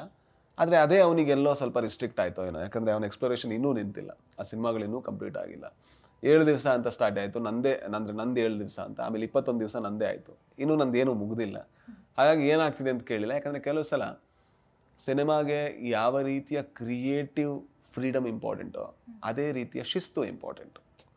ನಾವು ಅದನ್ನು ತುಂಬ ಮರೆತು ಬಿಡ್ತೀವಿ. ಯಾಕಂದರೆ ಒಬ್ಬ ಲೀಡರ್ ಆಗಿದ್ದವನಿಗೆ ಆ ಶಿಸ್ತು ಇಲ್ಲ ಅಂತ ಹೇಳಿದ್ರೆ ಬೇರೆ ಎಲ್ರಿಗೂ ಕೂಡ ಅದು ಸಮಸ್ಯೆ ಆಗುತ್ತೆ. ಈಗ ನಾನು ಒಂದು ಪ್ರೊಡಕ್ಷನ್ ಹೌಸ್ ಸ್ಟಾರ್ಟ್ ಮಾಡಿ ನನ್ನ ಇನ್ವೆಸ್ಟರ್ಸ್ಗೆ, ನನ್ನ ಪ್ರೊಡ್ಯೂಸರ್ಸ್ಗೆ ನಾನೊಂದು 4 ಕೋಟಿ ಅಂತ ಏನಾದರೂ ಬಜೆಟ್ ಕೊಟ್ಟರೆ, ಅದು 4-10 ಆದರೆ 4-20 ಆದರೆ ಪರವಾಗಿಲ್ಲ, ಆದರೆ ಪ್ರಾಡಕ್ಟ್ ಚೆನ್ನಾಗಿ ಬರಬೇಕು. ಅದ್ರ ಬದಲು 8-9 ಆಗುತ್ತೆ ಅಂದರೆ, ಅಥವಾ ನಾನು ಇದು ಡೇಸೇ ಬೇರೆ ಕೊಡ್ತೀನಿ, ಶೆಡ್ಯೂಲೇ ಬೇರೆ ಕೊಡ್ತೀನಿ, ಇನ್ನೊಂದೇನೋ ಆಗುತ್ತೆ ಅಂದರೆ ಅದು ಸ್ವಲ್ಪ ಕಷ್ಟ ಆಗುತ್ತೆ. ಈ ಇಂಡಿ ಫಿಲ್ಮ್ ಮೇಕರ್ಗಳ ಜೊತೆ ಸ್ವಲ್ಪ ಅದಾಗುತ್ತೆ. ಯಾಕಂದರೆ ಅವರಿಗೆ ಶೆಡ್ಯೂಲ್ ಗೊತ್ತಿರಲ್ಲ, ಬರೀ ಎಕ್ಸೈಟ್ಮೆಂಟ್ ಮತ್ತು ಪ್ಯಾಷನ್ ಇರುತ್ತೆ. ತಪ್ಪಲ್ಲ, ನಾನು ಕೂಡ ಇಂಡಿಲೇ ಸ್ಟಾರ್ಟ್ ಮಾಡಿದವನು. ಬಟ್ ಆದರೆ ಅದಕ್ಕೊಂದು ಡಿಸಿಪ್ಲಿನ್ ಮತ್ತು ರೆಸ್ಪೆಕ್ಟ್ ಅದೆರಡು ಇರಬೇಕು. ನಾನು ಮಾಡಿದ್ದೇ ಸಿನಿಮಾ ಅನ್ನೋ ಆ್ಯಟಿಟ್ಯೂಡ್ ಇರಬಾರ್ದು. ಅಂದರೆ ಇಲ್ಲ ನಾನು ಏನೋ ಮಾಡ್ತೀನಿ, ಎಲ್ಲರೂ ಘನತ್ರವಾದ್ದೇನೋ ಮಾಡಬೇಕು ಅಂತಲೇ ಸಿನಿಮಾದಲ್ಲಿ ಓಡಾಡ್ಕೊಂಡಿರೋದು. ಆದರೆ ಇನ್ನೊಬ್ರಿಗೆ ಅದು ತೊಂದರೆ ಆಗದೆ ಇರೋ ಥರ ಆದರೆ ಬಹಳ ಒಳ್ಳೆಯದು. ಹಾಗಾಗಿ ಆ ಸಿನಿಮಾ ಯಾವ ಸ್ಟೇಜಲ್ಲಿದೆ ಅಂತ ನನಗೆ ಗೊತ್ತಿಲ್ಲ. ಆಮೇಲೆ ನಾನು ಕಟ್ ಆಫ್ ಆದೆ, ಯಾವುದೇ ಕಾನ್ವರ್ಸೇಷನಲ್ಲಿ ಇಲ್ಲ. ಯಾಕಂದರೆ ನನಗೆಲ್ಲೋ ಒಂದು ಕಡೆ ಸಣ್ಣ ಕಷ್ಟ ಆಗ್ತಿತ್ತು, ಎಲ್ಲಿಗೂ ಹೋಗ್ತಾ ಇರಲಿಲ್ಲ, ಸುಮ್ಮನೆ ಮತ್ತೆ ಶೂಟ್ ಮಾಡ್ತಿದ್ವಿ. ಯಾಕಂದರೆ ಏನು ಹೇಳಿದ್ರು ಅದು ಮತ್ತೆ ಅದು ಚೇಂಜ್ ಆಗೋದು, ಇಷ್ಟು ಕ್ಲಾರಿಟಿ ಇಲ್ಲದೆ ಇದ್ದಾಗ ತುಂಬ ಪ್ರಾಬ್ಲಮ್ ಆಗುತ್ತೆ. ನೀವು ಬೈ ಆಕ್ಸಿಡೆಂಟ್ ಆರ್ ಜೆ ಆದ್ರಿ, ಅದಾದ್ಮೇಲೆ ಬರೆದ್ರಿ, ಅಡ್ವರ್ಟೈಸ್ಮೆಂಟ್ನ ಡೈರೆಕ್ಟ್ ಮಾಡಿದ್ರಿ ಅಂತ ಹೇಳಿದ್ರಿ. ಇವಾಗ ನೀವು ಒಂದು ಫುಲ್ ಫ್ಲೆಜ್ಡ್ ರೈಟರ್ ಆಗಿದ್ದೀರಾ. ಇವತ್ತು ಎಲ್ಲೋ ಕೂತ್ಕೊಂಡು ಒಬ್ಬ ಪ್ಯಾಷನೇಟ್ ರೈಟರ್ ಇರ್ತಾರೆ, ಯಾರೋ ಒಬ್ರು ಬರೆಯೋದಕ್ಕೆ ಶುರು ಮಾಡ್ತಿರ್ತಾರೆ, ಅವ್ರಿಗೆ ಏನು ಹೇಳಕ್ಕೆ ಇಷ್ಟಪಡ್ತೀರಾ? ಓದಿ, ಸ್ಪೆಷಲಿ ಸ್ಕ್ರೀನ್ ರೈಟಿಂಗ್ ಬುಕ್ಗಳಿರುತ್ತೆ, ಅದರಿಂದ ತಿಳ್ಕೊಳ್ಳಿ. ತುಂಬ ಓದಿ. ತುಂಬ ಜನ ನನ್ನ ಮೆಸೇಜ್ ಮಾಡ್ತಾರೆ, ಅಂದರೆ ನಾನು ಒಬ್ಬ ರೈಟರ್, ನೋಡಿ ಏನಾದರೂ ಚಾನ್ಸ್ ಕೊಡಿ ಅಂತ. ಬಟ್ ಅದು ಈಗ ನಾನೆಲ್ಲೂ ಕೂಡ ಆ್ಯಕ್ಚುಲಿ ಚಾನ್ಸ್ ಕೇಳಿ ನಾನು ರೈಟರ್ ಆಗಿದ್ದೇ ಅಲ್ಲ. ನಾನು ರೈಟರ್ ಆದ ಕಾರಣದಿಂದಾಗಿ ಬೇರೆಯವ್ರು ಚಾನ್ಸ್ ಕೊಟ್ಟಿದ್ದೆ, ಅದು ಕೂಡ ಒಂದು ಮೊಟ್ಟೆಯ ಕತೆ ಆದಮೇಲೆ. ಪೂರ್ವ ತಯಾರಿ ತುಂಬ ಇಂಪಾರ್ಟೆಂಟ್. ಒಬ್ಬ ರೈಟರ್ ಆದವನಿಗೆ ಸ್ವಲ್ಪ ಆದರೂ ಆ್ಯಕ್ಟಿಂಗ್ ಬರಬೇಕು, ಎಡಿಟಿಂಗ್ ಬರಬೇಕು, ಸ್ವಲ್ಪ ಆದರೂ ಡೈರೆಕ್ಷನ್ ಬರಬೇಕು, ಕ್ಯಾಮರಾ ಮತ್ತು ಲೆನ್ಸ್ ಗೊತ್ತಿರಬೇಕು, ಆ್ಯಂಡ್ ಮ್ಯೂಸಿಕ್ ಸೆನ್ಸ್ ಇರಬೇಕು. ಇದೆಲ್ಲ ಇದ್ದರೆ ಅವ್ನು ರೈಟರ್ ಆಗುವಂಥ ಚಾನ್ಸ್ ಜಾಸ್ತಿ. ಯಾಕಂದರೆ ಅವ್ನು ಬರಿತಾ ಇರೋದು ಮ್ಯೂಸಿಕಲಿ ಹೇಗೆ ಕಾಣಿಸುತ್ತೆ, ಕೇಳಿಸುತ್ತೆ ಅಂತ ಗೊತ್ತಿಲ್ಲ ಅಂದರೆ ಅವನೇನು ಬರೀತಿದ್ದಾನೆ ಅದರಲ್ಲಿ ಕಂಪ್ಲೀಟ್ ಒಂದು ಸ್ಟ್ರೆಂತ್ ಇರಲ್ಲ. ಅದೇ ಗೊತ್ತಿದ್ದಾಗ ಅವನಿಗೆ ಪೇಸಿಂಗು, ರಿದಮ್ಮು, ಮ್ಯೂಸಿಕ್ ಎಲ್ಲಿ ಬರುತ್ತೆ, ಎಷ್ಟು ಆ್ಯಕ್ಟಿಂಗ್ ಸಾಕು, ಎಷ್ಟು ಡೈಲಾಗ್ ಸಾಕು. ಎಕ್ಸಾಂಪಲ್, ಯಾಕೆ ಟೀ ಕುಡಿದ್ರಿ ಅಂತ ಕೇಳೋ ಬದಲು ಅದನ್ನು ಹುಬ್ಸನ್ನೆಲ್ಲೇ ಕೇಳ್ಬೋದೇ ಏನೋ, ಅದೆಲ್ಲ ಗೊತ್ತಾಗುತ್ತೆ ಅವನಿಗೆ. ಅದು ಗೊತ್ತಾದಾಗ ಅವ್ನು ಬರೆಯುವಂಥ ರೀತಿ ಚೇಂಜ್ ಆಗುತ್ತೆ. ಸೊ ನಾನು ಹೇಳ್ತೀನಿ, ಸ್ಕ್ರೀನ್ ರೈಟಿಂಗ್ ಪುಸ್ತಕಗಳ ಬಗ್ಗೆ ನೋಡ್ಕೊಳ್ಳಿ, ಆ್ಯಕ್ಟಿಂಗ್ ಟಿಪ್ಸ್ಗಳ ಬಗ್ಗೆ ನೋಡ್ಕೊಳ್ಳಿ, ಸ್ವಲ್ಪ ಆದರೂ ಆ್ಯಕ್ಟಿಂಗ್ ಹೇಗೆ ಮಾಡ್ತಾರೆ ಅಂತ ನೋಡ್ಕೊಳ್ಳಿ. ಮ್ಯೂಸಿಕ್ ಬಗ್ಗೆ ಒಂದು ಸೆನ್ಸ್ ಇರಲಿ, RRಗಳನ್ನು ಯಾವ ರೀತಿ ಯೂಸ್ ಮಾಡ್ತಾರೆ, ಬ್ಯಾಕ್ಗ್ರೌಂಡ್ ಸ್ಕೋರ್ ಯಾವ ರೀತಿ ಯೂಸ್ ಮಾಡ್ತಾರೆ ಅದನ್ನು ನೋಡ್ಕೊಳ್ಳಿ. ಆ್ಯಂಡ್ ಕತೆ ಹೇಳೋದಕ್ಕೆ ಬೇರೆ ಯಾವುದೆಲ್ಲ ಟಿಪ್ಸ್ಗಳು ಅಥವಾ ಟೂಲ್ಸ್ಗಳು ಯೂಸ್ ಆಗುತ್ತೆ ನೋಡ್ಕೊಳ್ಳಿ. ಅದೆಲ್ಲ ಯೂಸ್ ಮಾಡಿ ಆಮೇಲೆ ಒಬ್ಬ ರೈಟರ್ ಆಗಿ ಅಂತ ನಾನು ಕೇಳ್ಕೊತೀನಿ. ಖಂಡಿತ. ನೀವು ಹಾಸ್ಯ, ರೌದ್ರ, ಬೀಭತ್ಸ, ಭಯಾನಕ ಈ ರಸಗಳಲ್ಲಿ ಅಭಿನಯಿಸಿ ಜನರ ಮನಸ್ಸು ಗೆದ್ದಿದ್ದೀರಾ. ಇನ್ಯಾವ್ಯಾವ ರಸಗಳಲ್ಲಿ ಜನರನ್ನ ಮುಳುಗಿಸ್ಬೇಕಂತ ಅನ್ಕೊಂಡಿದ್ದೀರಾ? ಏನಿಲ್ಲ, ಯಾವ ಸ್ಕ್ರಿಪ್ಟ್ ಸಿಗುತ್ತೋ ಅದಕ್ಕೆ ಏನು ಬೇಕೋ ಮಾಡೋದಷ್ಟೇ. ಇಲ್ಲ, ಐ ಥಿಂಕ್ ನಾನು ಕೂಡ ತುಂಬ ರಿಸ್ಟ್ರಿಕ್ಟೆಡ್ ಆ್ಯಕ್ಟರೇ. ನನಗೇನು ಸಾಧ್ಯ ಆ ಒಂದು ಲಿಮಿಟೇಷನಲ್ಲಿ ಏನೆಲ್ಲ ಮಾಡ್ಬೋದು, ಅಂದರೆ ನನ್ನ ಫಿಸಿಕ್ಯಾಲಿಟಿ ಹೇಗಿದೆ, ನಾನು ಯಾವ ರೀತಿ ಕಾಣ್ತೇನೆ, ಅದೆಲ್ಲವನ್ನು ಗಮನದಲ್ಲಿಟ್ಕೊಂಡು ಯಾವ ರೀತಿಯ ಸಿನಿಮಾಗಳನ್ನು ಮಾಡ್ಬೋದು, ಯಾವ ರೀತಿಯ ಪಾತ್ರಗಳನ್ನು ನಾನು ಪ್ಲೇ ಮಾಡ್ಬೋದು ಅನ್ನೋದನ್ನು ನಾನು ಗಮನದಲ್ಲಿಟ್ಕೊಂಡೇ ಮಾಡೋದು. ಹಾಗಾಗಿ ಇನ್ನೇನೋ ದೊಡ್ಡದು ಕೊಡಬೇಕು ಅನ್ನೋದಕ್ಕಿಂತ ಒಂದು ನನಗೆ ಗೊತ್ತಿಲ್ಲದೆ ಇರೋದನ್ನು ಕಲ್ತು ಹೇಗೆ ಮಾಡೋದು ಅಂತ ಯೋಚನೆ ಮಾಡ್ತಾ ಇರ್ತೀನಿ. ಆ್ಯಂಡ್ ಅದ್ರ ಜೊತೆಗೆ ನಾನು ಹೇಗಿದ್ದೀನೋ ಅದಕ್ಕೆ ಮ್ಯಾಚ್ ಆಗೋವಂಥದ್ದು ಏನಿದೆ ಅದನ್ನು ಮಾಡ್ತಾ ಇರ್ತೀನಿ. ಆ್ಯಂಡ್ ನೀವು ಹೇಳ್ದಂಗೆ ಪ್ರತಿಯೊಂದು ಪಾತ್ರನೂ ವಿಭಿನ್ನವಾಗಿರುತ್ತೆ. ನೀವು ಅದೇ ಪ್ರಯತ್ನದಲ್ಲಿರ್ತೀರ. ಹಾಗೆ ನಾವು ಕೂಡ ಪ್ರೇಕ್ಷಕರಾಗಿ ನಮಗೂ ಗೊತ್ತಿರುತ್ತೆ, ಈ ಚಿತ್ರ ಥಿಯೇಟ್ರಲ್ಲಿ ಹೋಗಿ ನೋಡಿದಾಗ ಹೊಸದೇನೋ ಕಲಿತೀವಿ ಅಥವಾ ಹೊಸದೇನೋ ಎಕ್ಸ್ಪೀರಿಯನ್ಸ್ ಆಗುತ್ತೆ ಅನ್ನೋದು. ಹೀಗೆ ಇನ್ನೂ ಒಂಥರ ಏನಂತಾರೆ, ನಮ್ಮ ಇಂಡಸ್ಟ್ರೀಲಿ ಇವಾಗ ತುಂಬಾ ನಾನು ಫಸ್ಟ್ ಇಂಟ್ರೊಡ್ಯೂಸ್ ಮಾಡಿದಾಗಲೇ ಒಂದು ಕ್ವಿರ್ಕಿನೆಸ್ ಇರೋ ಅಂಥ ಆ್ಯಕ್ಟರ್ ನೀವು. ಆ್ಯಂಡ್ ಅದನ್ನು ತುಂಬ ಜನ ಇಷ್ಟಪಡ್ತಾರೆ. ನೀವು ಕಥೆಗಾರ ಆಗಿ ಇನ್ನೂ ಇಷ್ಟ ಆಗ್ತೀರಾ. ನಿಮ್ಮ ಕಡೆಯಿಂದ ಇನ್ನೂ ಹೆಚ್ಚು ಕಥೆಗಳನ್ನ ಬರಲಿ ಅಂತ we wish for you and we wish you all the best. Thank you so much. Thank you for your time. Thank you.